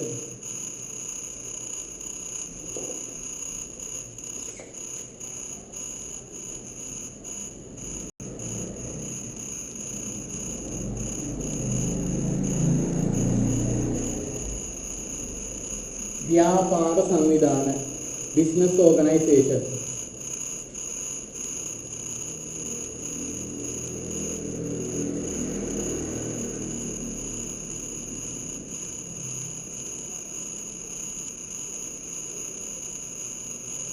business organization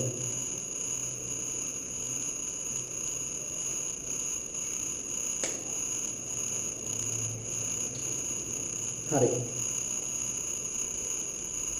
පුතේ දැන් ඕනම ව්‍යාපාරයක් ගත්තොත් එයා මොකක් හරි සංවිධානයකට අයිති නේද එයා එක්කෝ තනි පුද්ගල ව්‍යාපාරයක් වෙනවා නැත්නම් එයා ඒ ව්‍යාපාරය අයිති වෙන්නේ පෞල් ව්‍යාපාරයකට නේද? ඉතින් මේ ගැන තමයි අපි එකින් එක සාකච්ඡා කරන්නේ. මේ ව්‍යාපාර ගැන. හරිද? මේ ව්‍යාපාර කරගෙන යන එකේ අරමුණ කවුද? අරමුණ මොකක්ද? එතකොට මේ ව්‍යාපාර කාටද අයිති වෙන්නේ? පුද්ගලයෙක්ටද අයිති වෙන්නේ? නැත්නම් මේ ව්‍යාපාරය අයිති වෙන්නේ රජයටද? මෙන්න මේ ගැන තමයි ඉගෙන ගන්න. ඒ වගේම මේ ව්‍යාපාර වලින් තියෙන වාසි සහ වාසි මොනවද කියලා ඉගෙන ගන්නවා. හරි. පළවෙනි අනුමාත්‍රකාව දාගන්න ව්‍යාපාර සංවිධානවල ලක්ෂණ ව්‍යාපාර සංවිධානවල ලක්ෂණ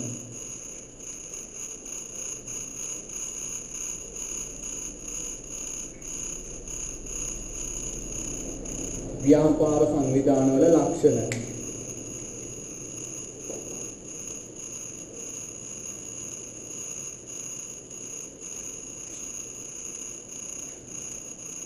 ඕනම ව්‍යාපාරයක් ගත්තොත් පුතේ ඒ ව්‍යාපාරයට අයිතිකාරයෙක් ඉන්නවා.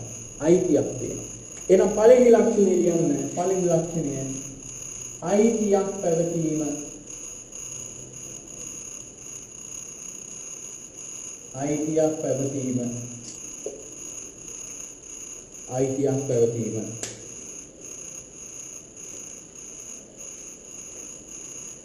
ඒ වගේම පුතේ ඕනම ව්‍යාපාරයකට තියෙන අරමුණ.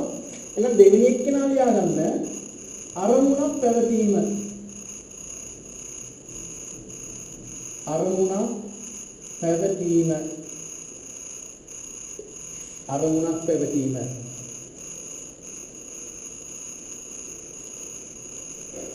තුන්වෙනි එක ලියන්න පුතේ ඕනම ව්‍යාපාරයක ඉන්න මිනිස්සු නේද? මිනිස්සු. එහෙනම් ලියන්න පුද්ගලයන් නිරත වී සිටීම.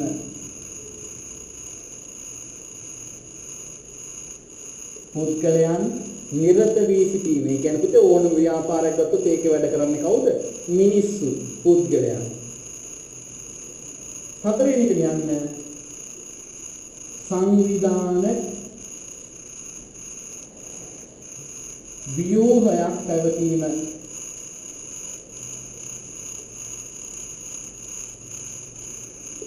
සංවිධාන ව්‍යුහයක් පැවතීම.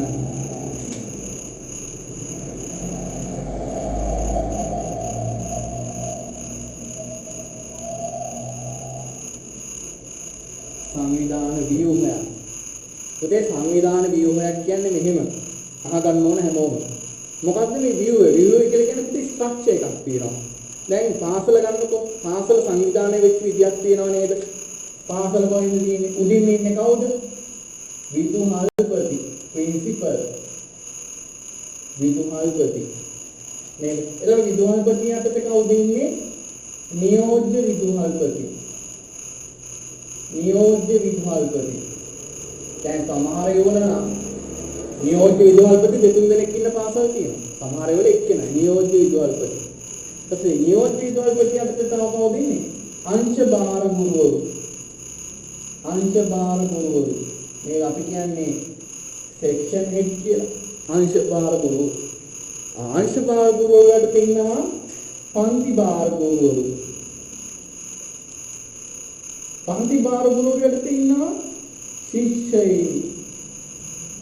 එතකොට පුතේ ඕනම ව්‍යාපාරයක් ගත්තොත් ඒ ව්‍යාපාර සංවිධාන ව්‍යුහයක් තියෙනවා. මේ විදිහට තමයි සම්බන්ධ. ඔෆිස් එකක් ගත්තොත් උඩින් ඉන්නේ අයිතිකාරයා. ඊට පස්සේ කළමනාකරුවෝ. ඊට පස්සේ සේවකයෝ. අන්න ඔහොමයි තියෙන්නේ. ස්ට්‍රක්චර් එකක් තියෙනවා. ව්‍යුහයක් තියෙනවා. හරිද? පස්සේ එක ලියන්න සංවිධාන සංස්කෘතියක්.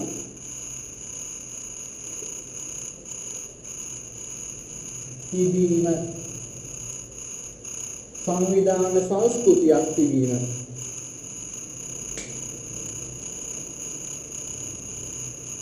දහයක් විතර හිටියන් අම්මගේ සෙට් එකක් දැන් ගිහිල්ලා. අන්න දුර්වලතා තාම තියෙන ඒගොල්ලන්ගේ.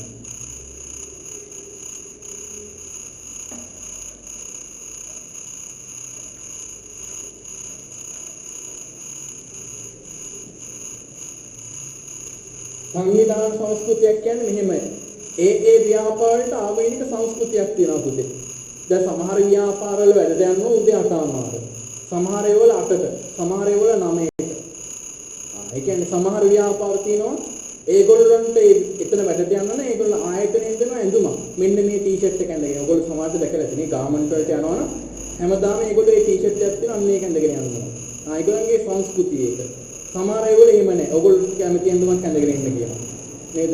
එතකොට පාසලක් ගන්නකො පාසලකට මේ සංස්කෘතියක් තියෙනව නේද පුතේ? මෙහෙම කොන්ටේ බවාගෙන පාට කරගෙන ටීම් කරගෙන ගෑල් ළමයි නායික් බෝස් මේව හදාගෙන එහෙම යන්න පුළුවන්ද? බෑ. සංස්කෘතිය නෙමෙයි. නේද?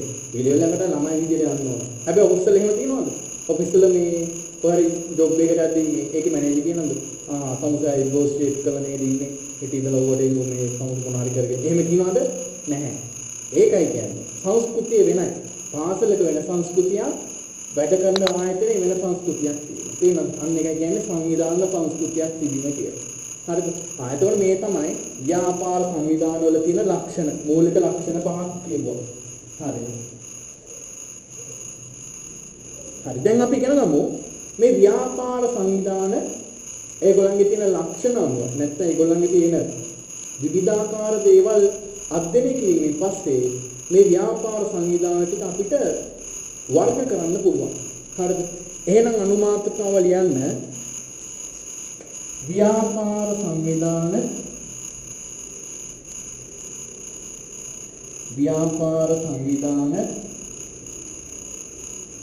වර්ග කිරීම.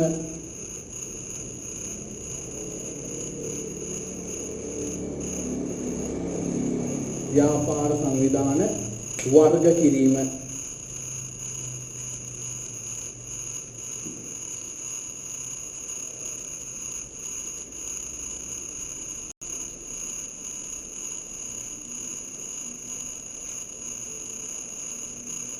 හරි.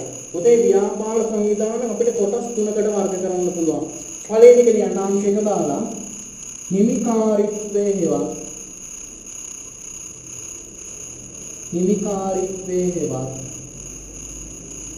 අයිතිය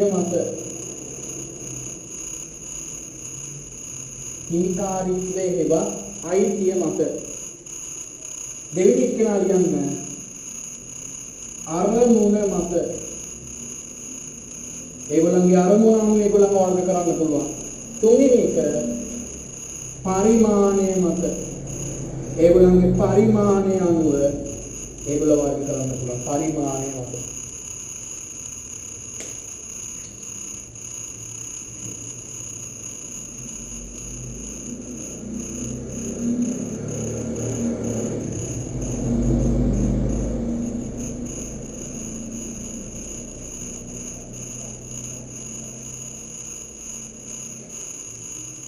හරි නේද? හරි. මේ ටික ලියන්න. හිමිකාරීත්වයේවත් අයිතිය මත, දෙවෙනි එක අරමුණ මත, තුන්වෙනි එක පරිමාණය මත.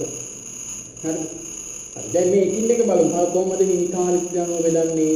කොහොමද අරමුණ අනුව බෙදන්නේ? පරිමාණය අනුව බෙදන්නේ කොහොමද කියලා අපි බලමු. හරිද?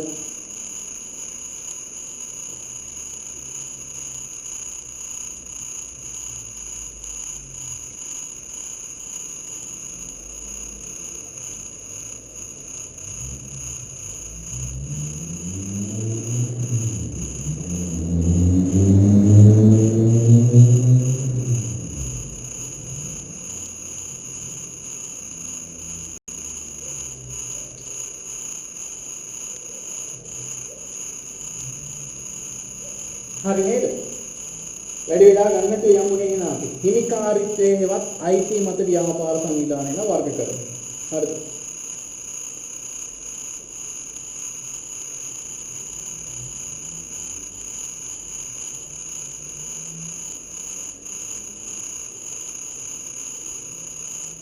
ඕගලන්ට මේ පන්තිය නොමිලේ කරනවනේ තව මාසයක්. ඒ කියන්නේ ඔක්තෝබර් මාසෙදී. ඒකෙදි එතකොට ඒ මාසෙදී මේ ව්‍යාපාර පසුබිම කියන පාඩම ඉවර කරනවා. ඒ වගේම අලුත් පාඩම් වල ගිණුම්කරණය හැඳින්වීම කියන එකත් එතනදී පටන් ගන්නවා. ඒකෝට තව පාඩම් දෙකක් මේ විදිහට අඩුමතරමේ තව පාඩම් දෙකක් නොමිලේ වෙනවා. හරිද? මේ දෙකටත් අනිවාර්ය සම්බන්ධ වෙන්න නොමිලේනේ කරන්නේ. නිකන් ගෙදර ඉන්න එපා. මේ ඊට කාලේ මමත් මේ කැට කිරීමක් කරනවා ඕගොල්ලෝ වෙනුවෙන්. ඕගොල්ලෝ ප්‍රයෝජනෙ ගන්න. හරි. එහෙනම් පළවෙනි එක බලමු. හිමිකාරීත්වයේ හේවා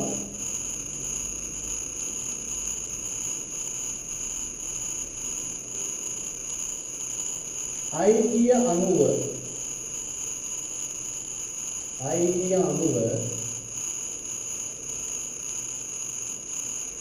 ව්‍යාපාර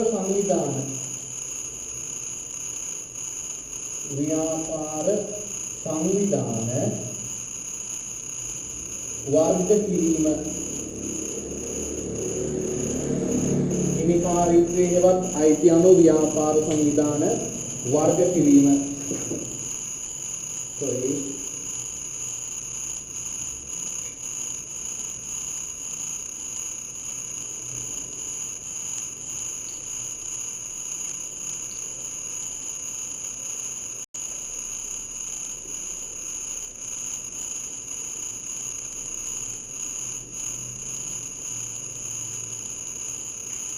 Hi.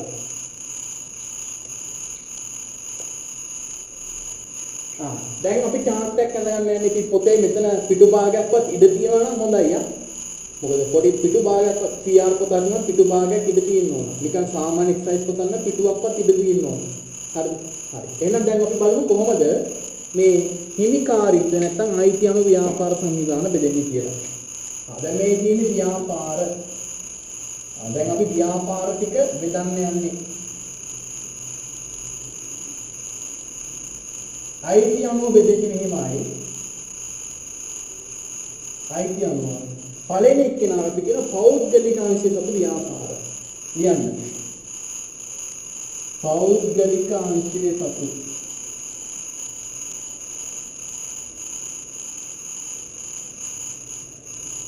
පෞද්ගලික අංශය සතු අනිත් එක අපි කියනවා පොදු නැත්නම් හෙවත් රාජ්‍ය අංශය සතු ව්‍යාපාර. පොදු නැත්නම් රාජ්‍ය අංශය සතු ව්‍යාපාර.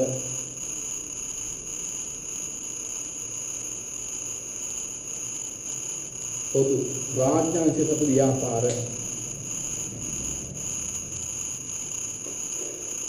පෞද්ගලික අංශය කියන්නේ පුතේ මිනිස්සු කීප දෙනෙක් එකතු වෙලා කරගෙන යනවා මේක පෞද්ගලික අංශය. රජයේ පටන් අරගෙන කරගෙන යනවා නම් අන්න ඒක පොදු නැත්නම් මේ රාජ්‍ය අංශය කියලා කියනවා. මිනිස්සු ටිකක් කරනවා නම් සමාජික සාමාන්‍ය මිනිස්සු කීප දෙනෙක් එකතු වෙලා කරනවා නම් ඒක පෞද්ගලික අංශය සතු ව්‍යාපාර කියනවා. හරිද? නැත්නම් ඒ ව්‍යාපාරය කරගෙන යන්නේ රජේ නම් අන්න ඒක පොදු. ගොඩක් පාවිච්චි කරන්න පොදු කියන වචනේ. පොදු හැමෝටම. ඒ රාජ්‍ය අංශයේ ව්‍යාපාරයක් කියන්නේ ඒ ව්‍යාපාරේ හැමෝටමයි කී වගේ. තේමද? දැන් ඔය හොස්පිටල් එකකට ගිහපුවාම අපි වැරද්දක් කරන්නේ නැතුව ඔය ඇටෙන්ඩර්ස්ලා සද්ද දානවානේ. අර ලෙඩුත් බලන වෙලාවෙ වෙලා ඉන්න සද්ද දානවා. එහෙම ඒකට සද්ද දානයි කියන්නේ. ඇයි ඒ රෝහල කියන එක අපිට අයිති දෙයක්. මහ ජනතාවට අයිති දෙයක්. ඒ නිසා ගොඩක් ඔය රජයේ තැන්වල ඉඳලා මිනිස්සුන්ට කාටවත් එහෙම සද්ද දාන්න බෑ. ඇයි අපි කියන්නේ ඒක පොදු අංශයේ ව්‍යාපාර. හැමෝටම අයිති ඒ ව්‍යාපාර. එක්කෙනෙක්ට දෙන්නේ මේ කර්මනාකරුවටවත් අයිති නෑ. මහ ජනතාවට අයිති ව්‍යාපාර. හරි. එතකොට පෞද්ගලික අංශයේ සතු ව්‍යාපාර පහක් තියෙනවා. කියන්න පළවෙනි එක තනි පුද්ගල ව්‍යාපාර.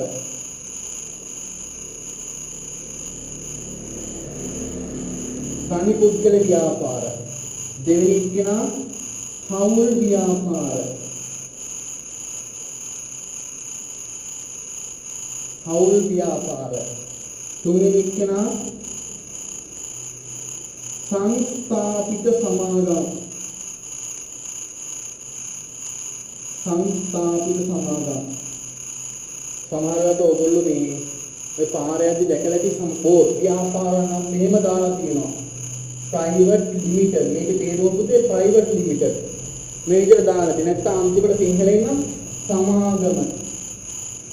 ඒ කියන්නේ මෙහෙම. සීමා සහිත මොකක් හරි ව්‍යාපාරයේ නම දාලා සමාගම. අන්න සංස්ථාපිත සමාගම් වලටයි කියන්නේ ඒගොල්ලෝ. හරිද? හතරවෙනි එක කියනවා සමූපකාර. සමූපකාර නම් ඔයගොල්ලෝ පොඩ්ඩක් දැකලා ඇති නේද? හැමදමක වගේ තියෙනවා සමූපකාර. පස්වෙනි එක කියනවා සමිති සංවිධාන. සමිති සංවිධාන. එතකොට පුතේ පෞද්ගලික අංශයේ ව්‍යාපාර පහක් තියෙනවා.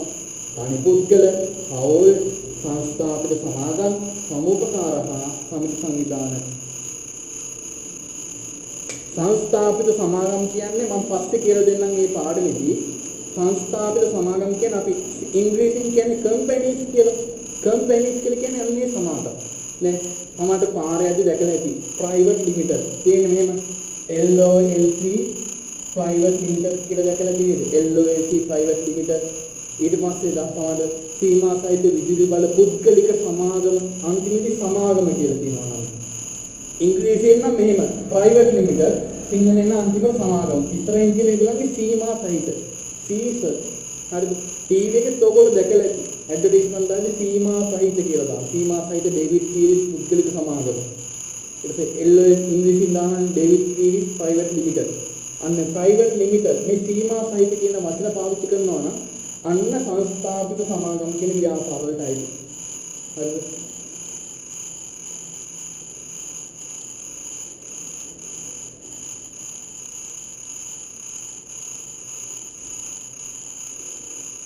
තියරි ක්ලාසස් වලට කැමතිය සම්බන්ධ වෙන්න පුළුවන්. 11 නම් මූල්‍ය ප්‍රකාශන පාඩම ගිය සතියේ පටන් ගත්තා. 16 වෙනි මේටි කියන්නේ විද්‍යුත් හටනක්. තව දවස් 2කින් විද්‍යුත් හටනක් පාඩම ඉවරයි. 16 වෙනි තියෙන සිකුරාදා හවස 6ට 11 වෙනි ඉරිදා හවස 4ට. හරිද? පහක් ඉගෙන ගත්තා. දැන් ඊට පස්සේ පොදු නැත්නම් රාජ්‍යාංශ සතු ව්‍යාපාර. ඒගොල්ලන්ගේ මේ 3 දෙනෙක් ඉන්නවා. 3 දෙනෙක් ඉන්න හැබැයි ඉස්සෙල්ලා මෙහෙම ලියාගන්න විස්තරයක්. ලියන්න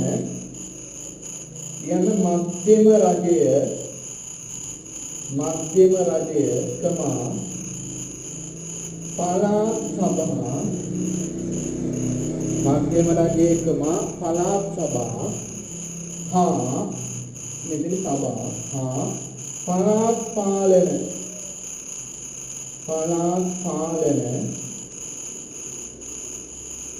ආයතන සතු ව්‍යාපාර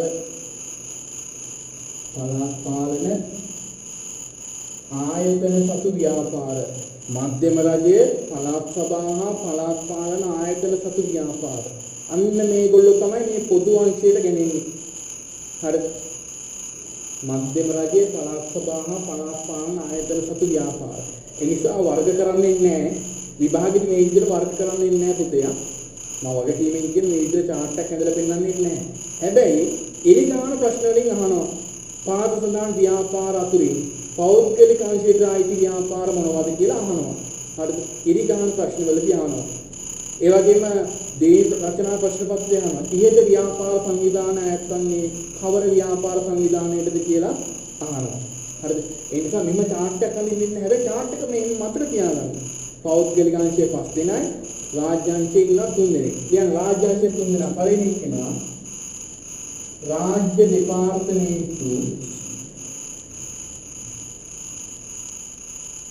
දෙපාර්තමේන්තු දෙවෙනි කෙනා රාජ්‍ය සංස්ථා අපි මේගොල්ලෝ ඉගෙන ගමු මේ අවස්ථාව ආපුවම රාජ්‍ය සංස්ථා තුන්වෙනි කෙනා රාජ්‍ය සමාගම්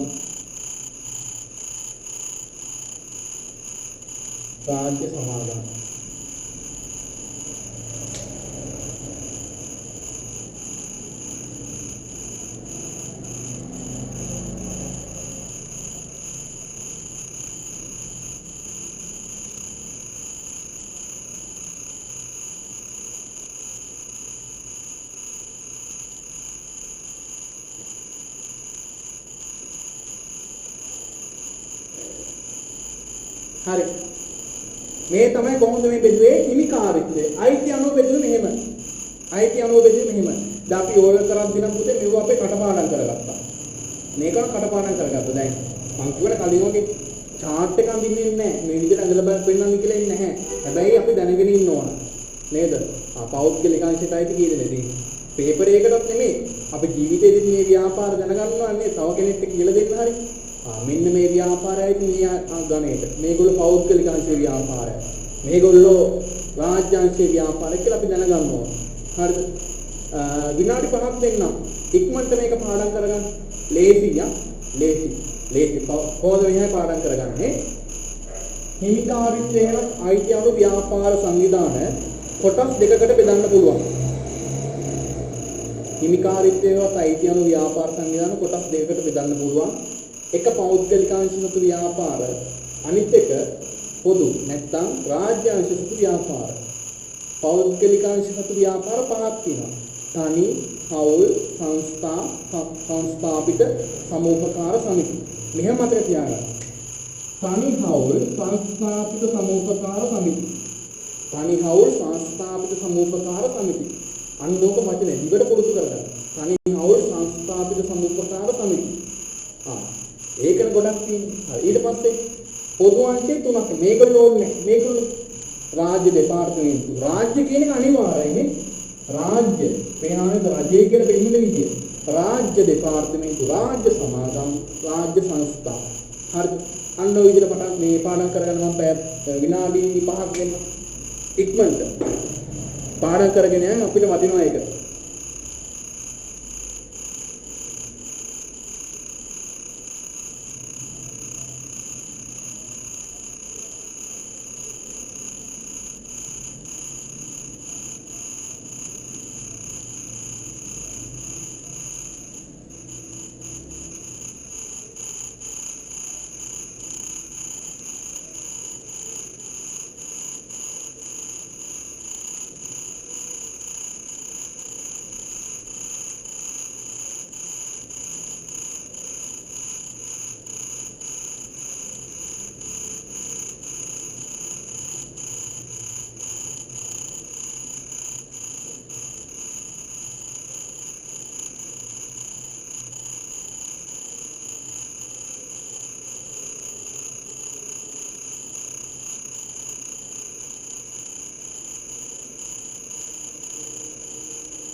පාඩම් කරගන්න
නොවැම්බර් මාසෙ ඉඳලා මේ පන්තියේ සතියේ දවස් දෙකක් පවත්වනවා.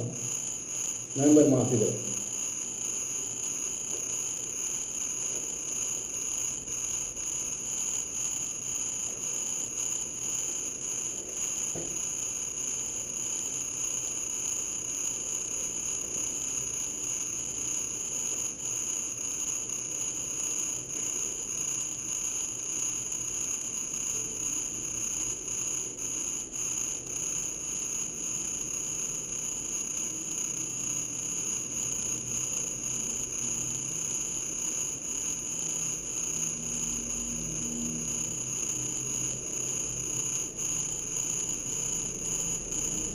හරි නේද?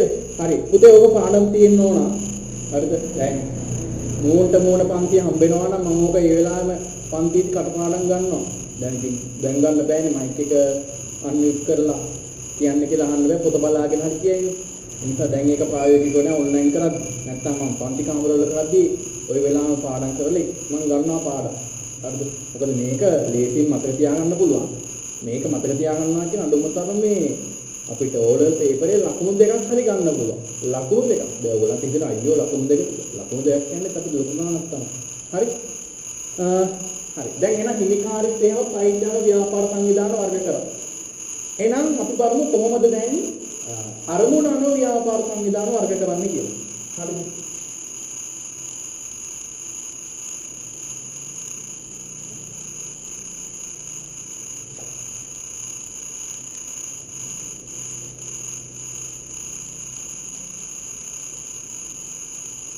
එහෙනම් අංක දෙක දාලා ලියා ගන්න. අංක දෙක දාලා දෙක අයිතිය හේවා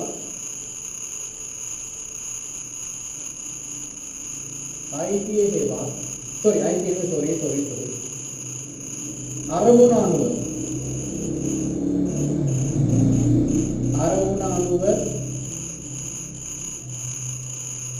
ව්‍යාපාර සංවිධාන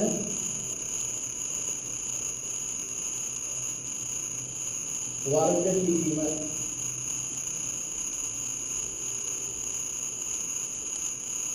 අරමුණු ව්‍යාපාර සංවිධාන වර්ග කිරීම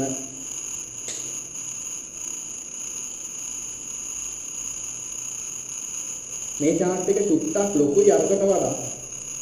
හැබැයි මේ chart එක පාඩම් කරගත්තොත් අරකට තිබෙන්නම පුළුවන්. අර කලින් දැන් යන්නේ හරිද? අපි බලමු කොහොමද අරමුණු ව්‍යාපාර සංවිධාන වර්ග කරන්නේ කියලා. පුතේ මෙතනදී අරමුණ කියලා ගන්නේ ලාභය. දැන් සමහර ව්‍යාපාර තියෙන ඒගොල්ලන්ගේ අරමුණ කොහොම හරි ලාභ උපයන එක. ඒ වගේම තමයි සමහර ව්‍යාපාර තියෙනවා ඒගොල්ලන්ට ලාභයක් ඕනේ නැහැ. මොකද සමාජයට දෙයක් කරන්න තිබ්බනම් ඒක ඉන්න සමාජිකයන්ට මොකක් හරි යහපතක් කරන්න තියෙන එක තමයි ඒගොල්ලන්ගේ අරමුණ. හරිද? හරි. එහෙනම් බෙදන්න ව්‍යාපාර කියන එක බෙදනවා.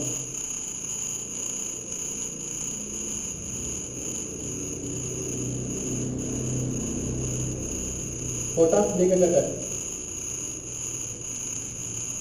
හරිද? පළවෙනි එක තමයි ලාභය අරමුණු කරගත්.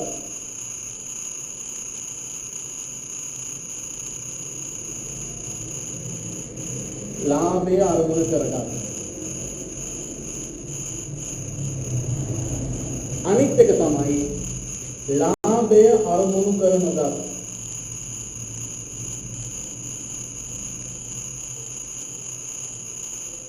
ලාභය අරමුණු කරනදා. මේ විදිහට බෙදන්න. ලස්සනට chart එක දාගන්න.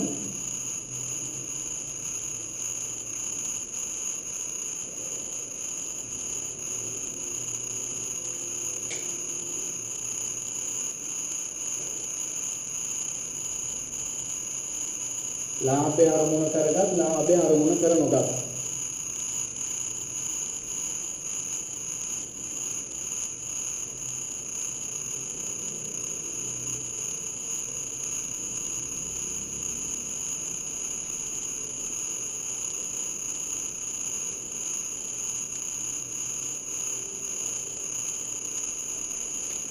මේ වෙද්දි මගේ YouTube එකේ ලොකු ගාණක් නැහැ. මම සබ්ස්ක්‍රිප්ෂන්ස් ටික මම හයිඩ් කරලා තියෙන්නේ. සබ්ස්ක්‍රිප්ෂන් මේදී 787ක් තියෙනවා. 787ක් ගාලා තමයි කවුන්ට් එක පෙන්නන්නේ නැහැ. ඔක් පෙන්නන්නේ නැහැ තමයි කවුන්ට් එක. 787ක් තියෙනවා.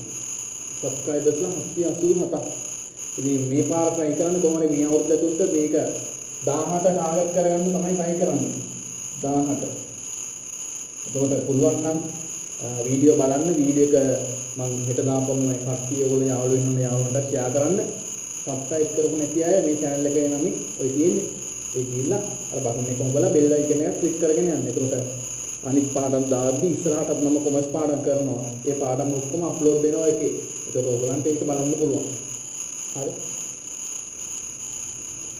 හරි පුතේ දැන් මේක බෙදුවානේ. ලාභය අරමුණු කරගත් ලාභය අරමුණු කර නොගත් කියලා. මේක අපිට තව කොටස් දෙකකට බෙදන්න පුළුවන්. මේක බෙදනවා ආයේ අර අයිති අනුව. අයිති අනුව කියන්නේ මොකද්ද? පෞද්ගලිකාංශය. පෞද්ගලිකාංශයේ ඉන්න අය බලනවා. ඊට පස්සේ ලාභය අරමුණු කරගෙන ඉන්න පොදු නැත්නම් රාජ්‍යාංශය බලනවා.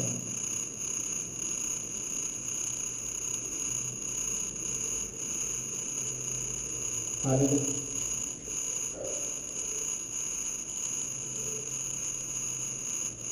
මෙයාලත් එහෙමයි. මෙයාලත් නැවත කොටස් දෙකකට බෙදන්න ඕන. ඒ විදිහම තමයි. පෞද්ගලිකාංශය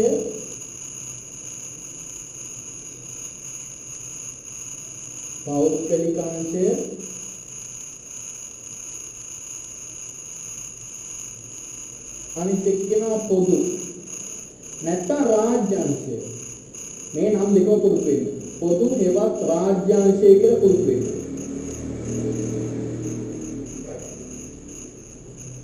හරිද?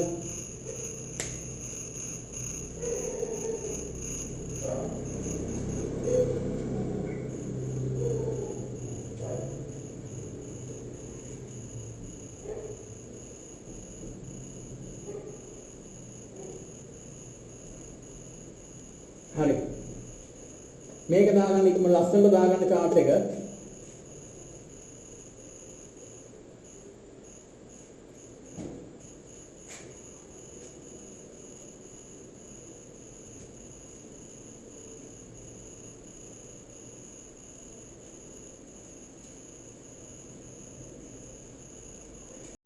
හරි. පෞද්ගලිකාංශයේ ඉන්නවා මෙන්න මේ කට්ටිය. ඒ කියන්නේ ලාභය අරමුණු කරගත්තු පෞද්ගලිකාංශයයි. අන්න එහෙම අපි ගන්නෙ. ලාභය අරමුණු කරගත්තු පෞද්ගලිකාංශයයි.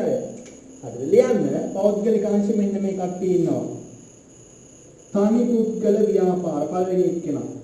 තනි පුද්ගල ව්‍යාපාර. තුන් දෙනෙක් ඉන්නවා. පළවෙනි එක්කෙනා තනි පුද්ගල ව්‍යාපාර. දෙවෙනි එක්කෙනා හවුල් ව්‍යාපාර.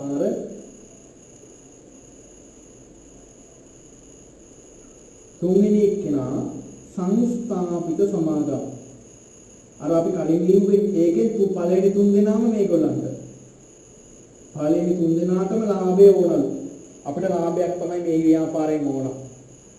එහෙනම් මතක තියාගන්න ලාභය අරමුණු කරගත්තු පෞද්ගලිකාංශයේ තුන් දෙනයි. තනි පුද්ගල හවුල් ව්‍යාපාර සංස්ථාපිත සමාගම්. දැන්ම පාඩම් කරගන්න. ලාභය අරමුණු කරගත්තු පෞද්ගලික අංශය 3 දෙනයි. තනි හවුල් සංස්ථාපිත.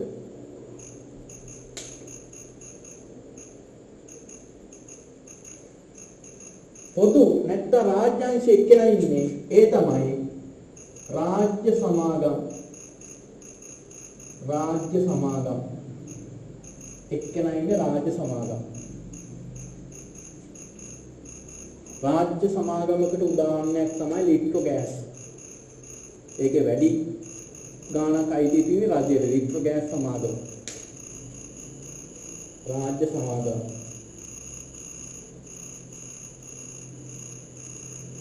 හරි. ඊට පස්සේ ලාභය අරමුණු කරගත්තු නැති අයගේ පෞද්ගලික අංශයේ කට්ටිය කවුද කියලා. ඒ කියන්නේ මේගොල්ලන්ට ලාභය එපාලු. අපිට ලාභය ඕනේ. අපිට මොනවාරි සමාජයට දෙයක් කරන්න ඕන. මිනිස්සුන්ට උදව්වක් කරන්න ඕන. අනේ ටික කරගත්ත නැත්නම් අපිට ලාභයක් ඕනේ නැහැ. ඒගොල්ලෝ දෙන්නෙක් ඉන්නවා. පෞද්ගලික අංශ දෙන්නෙක් ඉන්නවා. ලාභය එපා කියන පෞද්ගලික අංශ දෙන්නේ. පුතේ මේ පොඩ්ඩක් වැස්සෙන රැහැයු මේ වගේ සද්දයක් කියනවා. හරිද? ලාභය එපා කියන පෞද්ගලික අංශයේ දෙන්නෙක් ඉන්නවා. ලියන්න පළවෙනි කෙනා සමූපකාර දෙවෙනි කෙනා සමිති සංවිධාන. සමූපකාර සමිති සංවිධාන.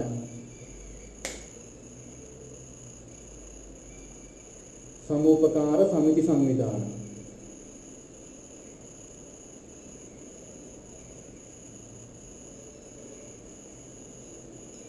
හරි. පොදු නැත්නම් රාජ්‍ය අංශයේ දෙන්නයි එක්කෙනෙක් කියන්න රාජ්‍ය දෙපාර්තමේන්තු. රාජ්‍ය දෙපාර්තමේන්තු අනිත් එක රාජ්‍ය සංස්ථා. රාජ්‍ය සංස්ථා.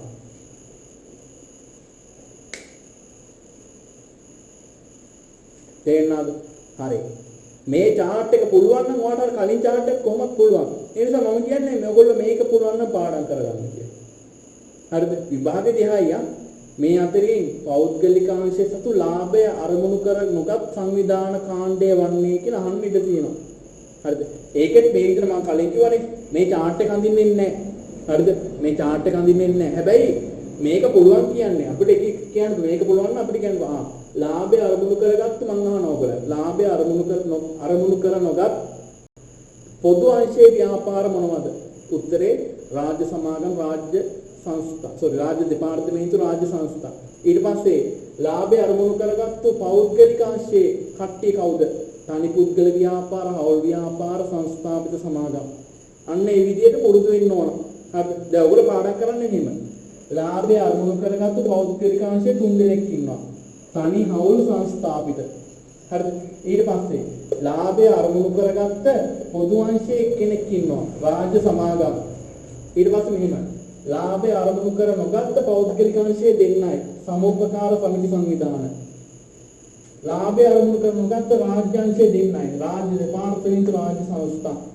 අන්න පාඩම් කරගන්න ඉක්මනට 100%ක් දැන් ඔළුවට යන්නේ ඒක ඇත්ත. අඩුම තරමේ 150ක් යන විදියටවත් ඉක්මනට පාඩම් කරගන්න.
පුළුවන් වුණොත් අපි අර ශක්තියින් දුර්වලත මම පටන් ගද්දිම කියපු කතාව පුළුවන් වුණොත් අද බලමු.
හරි. එහෙනම් තව වෙලා දෙන්න බෑ ඔකදී පාඩම් අර ඔකේ මම එපිසෝඩ් එක හෙව්වේ මේ හම්බුන්නේ හරි. එහෙනම් කොහොම තමයි අරමුණ අනුව බෙදන්නේ පුතේ. අරමුණ අනුව කොහමද? ඉස්සල්ලා ලාභය අරමුණු කරගත් ලාභය අරමුණු කරන ගන්න. ඒක නැවත බෙදනවා. පෞද්ගලික පොදු. මේකේ තනි පුද්ගල හා සංස්ථාපිත සමානකම්. හරිද? ඒක මේ තව විදියක් පුළුවන්. දැන් පෞද්ගලික අංශ ඔක්කොම පහක් ඉන්නවනේ. පළවෙනි තුන් දෙනා මෙතනට යනවා. ඉතුරු දෙන්න මෙතනට එනවා. හරිද? ඊට පස්සේ රාජ්‍ය අංශ නැත්නම් පොදු අංශ තුනක් ඉන්නවනේ. පළවෙනි දෙන්න මෙතන, ඉතුරු එක්කෙනා මෙතනට යනවා. අන්න ඒ විදිහට පුළුවන්. හරිද? හරි. අපි යමු එහෙනම් පරිමාණය යන ව්‍යාපාර සංවිධාන වර්ග කිරීම. පරිමාණය යන ව්‍යාපාර සංවිධාන වර්ග කිරීම. තුන්වෙනි එක අංක 3 දාලා ලියන්න පරිමාණය අනු ව්‍යාපාර සංවිධාන වර්ග කිරීම.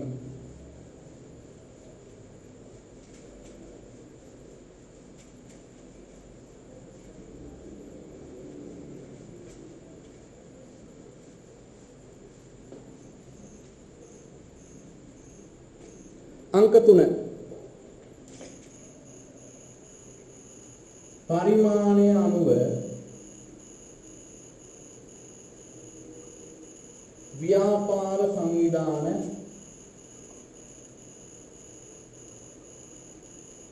වර්ග කිරීම.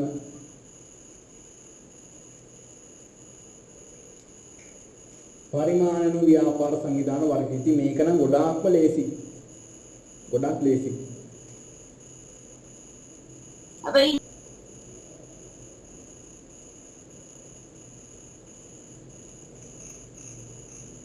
හරි.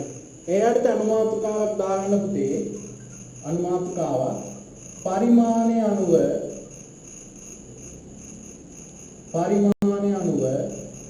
ව්‍යාපාර සංවිධාන වර්ග කිරීමේ නිර්ණායක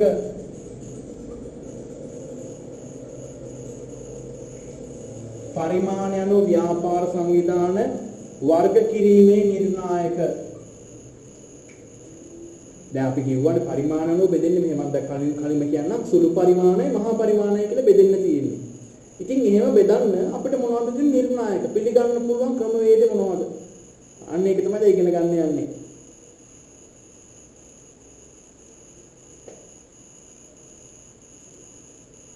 පළවෙනි එක ලියන්න අංක 1 දාලා ව්‍යාපාරයේ ප්‍රාග්ධන ප්‍රමාණය ව්‍යාපාරයේ ප්‍රාග්ධන ප්‍රමාණය ඒ කියන්නේ පුතේ ව්‍යාපාරේ ප්‍රාග්ධන යනවා අපිට කියන්න පුළුවන් මේක ලොකු ව්‍යාපාරයක්ද පොඩු ව්‍යාපාරයක්ද කියලා නේද?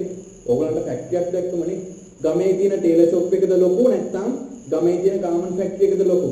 ඔයගොල්ලෝ එකපාරම කියනවා ගාමන්ට් ෆැක්ටරි එක. ඇයි ඒගොල්ලන්ගේ ලොකු මැෂින් තියෙනවා, ලොකු බිල්ඩින් තියෙනවා. මේකයි කියන්නේ. ප්‍රාග්ධන ප්‍රමාණය කියන්නේ තියෙන ගොඩනැගිලි ටික, තියෙන මැෂින් ටික නේද? අන්න එහෙමයි කියනකොට ප්‍රාග්ධන ප්‍රමාණයව බෙදනවා. හරිද? වර්ග කිරීමේ නිර්ණායක. වර්ග කිරීමේ නිර්ණායක. දෙවෙනි එක ලියන්න ව්‍යාපාරයේ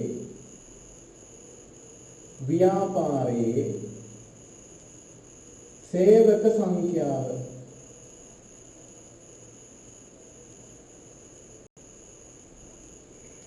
ව්‍යාපාරයේ සේවක සංඛ්‍යාව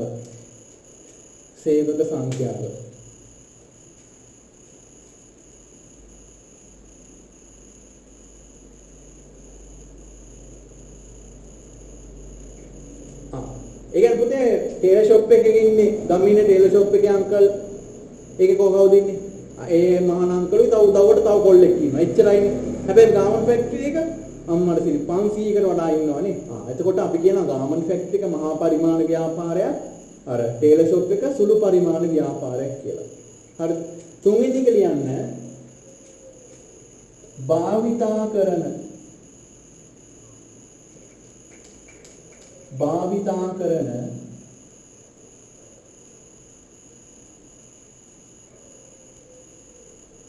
බල ශක්ති ප්‍රමාණය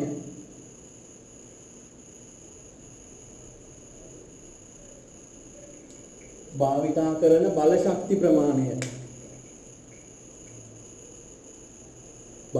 කරන බල ශක්ති ප්‍රමාණය බල ශක්තිය කියන්නේ පුතේ නිකන් විදුලිය කියලා හිතන්න. ශක්තියක් වෙන මොනවද පාවිච්චි කරන බල ශක්තිය විදුලිය නේද? එතකොට සමහර කර්මාන්ත ශාලාවල ලොකු මේ ජෙනරේටර්ස් තියෙනවා. මොකද සල්ලි දීලා විදුලිය ගන්න එක පාඩුයි. ඒගොල්ලෝ කරන්නේ ජෙනරේටර්ස් අරගෙනම කරනවා. එතකොට ලොකු කරන්ට් එක යනවා අඩුයි. ඒ කියන්නේ ජෙනරේටරයක් ගන්නවා කියන්නේ ඒ කියන්නේ මේ ඉන්ධන වලින්නේ. හරිද? එතකොට භාවිතාන බල ශක්තිය. දැන් පුතේ ගමේ ඉන්න ටෙලි ෂොප් එකේ අංකලට උපරිම මාසෙට රුපියල් 3000ක 4000ක ලයිට් බිලක් එන්නේ. හැබැයි ගාමන්ට් ෆැක්ටරි එකට කොහොමද ලයිට් බිල එන්නේ? ලක්ෂ ගණන් එන්නේ. එතකොට අපි කියනවා ගාමන්ට් ෆැක්ටරි එක මහා පරිමාණ ව්‍යාපාරයක්, අර ගමේ තියෙන ටේලර් ෂොප් එක සුළු පරිමාණ ව්‍යාපාරයක් කියලා. හරිද? හතරවෙනි එක ව්‍යාපාරයට ඇති වෙළඳපළ කොටස.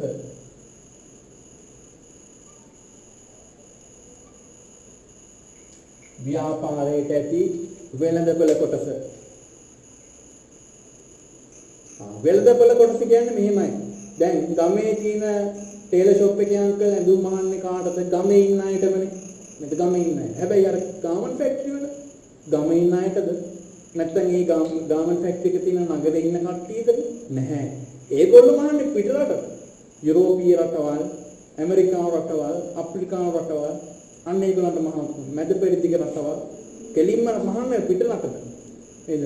ගමේ ටේලර් ෂොප් එකේ කියන ගමේ අයට විතරයි. හැබැයි අරයා පිටරටට තමයි මහන්නේ. ඒ නිසා අපි කියන ගමේ ඉන්න ටේලර් ෂොප් එකේ අංකල්ට කියන එයාට තියෙන සුළු පරිමාණ. අරගොල්ලන්ට මහා පරිමාණ. තේරෙනවද? පුතේ ලෝකේ වැඩිම ඇඟලුම් ඉල්ලුම තියෙන ශ්‍රී ලංකාවට. ඒ කියන්නේ රෙදි නිෂ්පාදන සඳහා ඉල්ලුම තියෙන ලංකාවට. හරිද? ඒ කියන්නේ ක්වොලිටිය බැලුවොත් ලංකාවේ තමයි රැන්ක් එක. ඒක ඇත්ත. මොකද ඇඟලුම් කර්මාන්ත ශාලාවල ගොඩක් අය සේවය කරනවා. ඉතාමත් උනන්දුයි. හරිද? ඒ කියන්නේ ඒගොල්ලන්ට තමයි මේක යන්න ඕනේ. ඒගොල්ලන්ගේ ක්‍රෙඩිට් එක. හරි. මේ විදිහට ව්‍යාපාර සංවිධාන පරිමාණන විදද්දී නිර්ණායක මෙන්න මේ කියන හතර අපි සැලකිල්ලට ගන්නවා. ඒ අනුව ව්‍යාපාර සංවිධාන පරිමාණය අනුව කොටස් දෙකයි. දාගන්න chance එක. ව්‍යාපාර සංවිධාන පරිමාණය අනුව කොටස් දෙකයි. මේක නම් ලේසි. පාඩම් කරන්න ඕනෙත් නෑ. කියන්න සුළු පරිමාණ ව්‍යාපාර සුළු පරිමාණ ව්‍යාපාර. ඊට පස්සේ මහා පරිමාණ ව්‍යාපාර. මහා පරිමාණ ව්‍යාපාර. සුළු පරිමාණ ව්‍යාපාර අනිත් එක මහා පරිමාණ ව්‍යාපාර.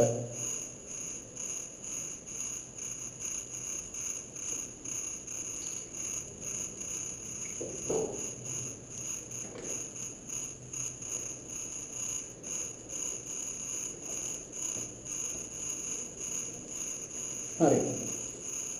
එතකොට අද අපි අලුත් පාඩමට අත තිබ්බා. මොකක්ද අද අලුත් පාඩම? ව්‍යාපාර සංවිධානය කියන පාඩම නේද? ශක්තියින් දුර්වලතා අවස්ථා තර්ජන කියන එක කතා කරා නේද?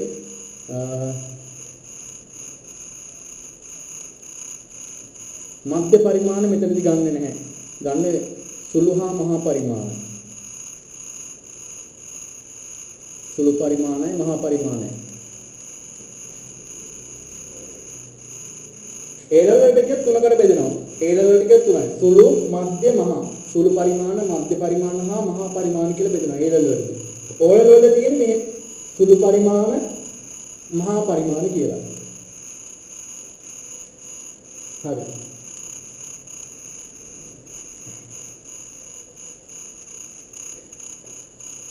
අපි ඊළඟට බලන්න තියෙනවා දැන් මේ ඉගෙන ගත්තනේ දැන් බෙදුවා නේද? පරිමාණය අනුව බෙදුවා. අයිති අනුව මෙන්න මේ කට්ටිය කියලා ඒක තිබ්බන්නේ ඒක පුද්ගල නැත්නම් තනි පුද්ගල කවුල් ව්‍යාපාර සමිති සංවිධාන. ඉතින් ඊළඟට තියෙන්නේ මේගොල්ලෝ ගැන එකින් එක විස්තර කරගෙන ඉගෙන ගන්න. හරිද? පුතේ අපි වැඩියෙන්ම මතක තියාගන්න ඕන මෙන්න මේ කට්ටිය. හරිද? එකක් තනි පුද්ගල ව්‍යාපාර, ඊට පස්සේ කවුල්, ඊට පස්සේ සංස්ථාපිත සමාගම්, සමූපකාර. අනිත් අය එපා කියනව නෙමෙයි. අනිත් අයවත් ඕන දැනගන්න එක. මෙන්න මේ කට්ටිය විශේෂයෙන් ඕන. මෙන්න මේ කට්ටිය විශේෂයෙන් දැනගන්න ඕන. වැඩි බර තැබීමක් දාන්න ඕන මේගොල්ලන්ට. හරිද? වැඩි බර තැබීම මේගොල්ලන්ට. හරි. අපි එහෙනම් ලබන සතියේ ඉඳලා ඉගෙන ගමු තනි පුද්ගල ව්‍යාපාර ඉඳලා කට්ටිය ගැන. හරිද? හරි. එතකොට මම අද මෙතනින් නවත්තන්න. ඉක්මනට පොඩි වෙලාවක් දෙන්නම්. අදහසක් දාන්නද පන්ති මොකද්ද මේ කරපු විදිය ගැන තේරුණාද නැද්ද කියලා මට පොඩි අදහසක් දෙන්න. ඉක්මනට දාන්න chat box එකේ.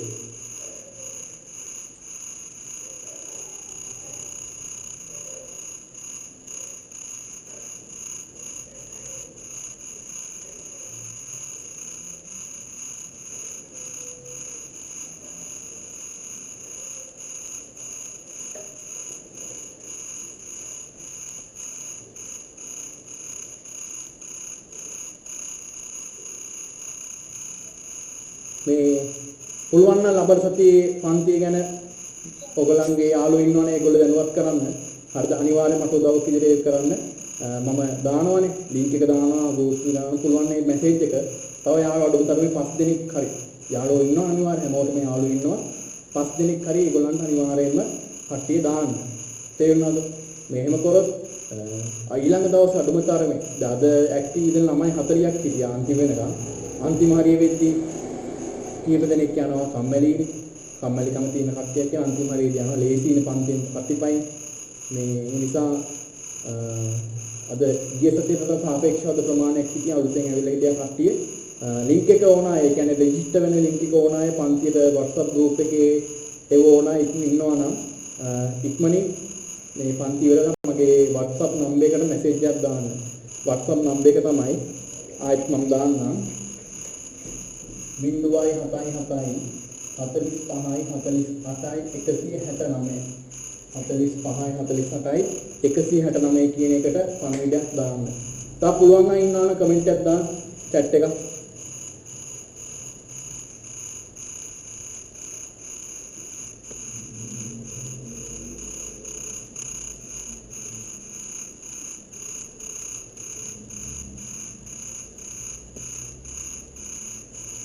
සමහර අය මතකයි මුලදී ඉඳලා කියයි කියන නම් වලින්. හරි. එහෙනම් අද අපි නවත්වනවා මෙතනින්. ලබන සතියේ අපි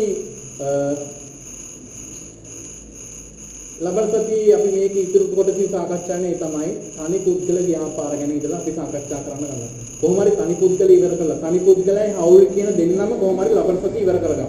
මොකද තියෙන කාලේ සීමිතයි පාඩම් ටික ඉක්මනට අපි කරගන්න ඕන. හරිද? හරි. එහෙනම් මේ හෙට මම මේක YouTube එක දාන්නම් ඕගොල්ලන්ට. group එකට දාන්න link එක upload කරාට පස්සේ ඒකට පුළුවන් නම් subscribe කරන්න. පුළුවන් නම් තව යාළුවෝ ඉන්නවනේ ඒගොල්ලන්ට share කරන්න. හරි. එහෙනම් අද පන්ති නවත්තනවා හැමෝටම සම්බන්ධ වුණාට ස්තුතියි. හැමෝටම good night.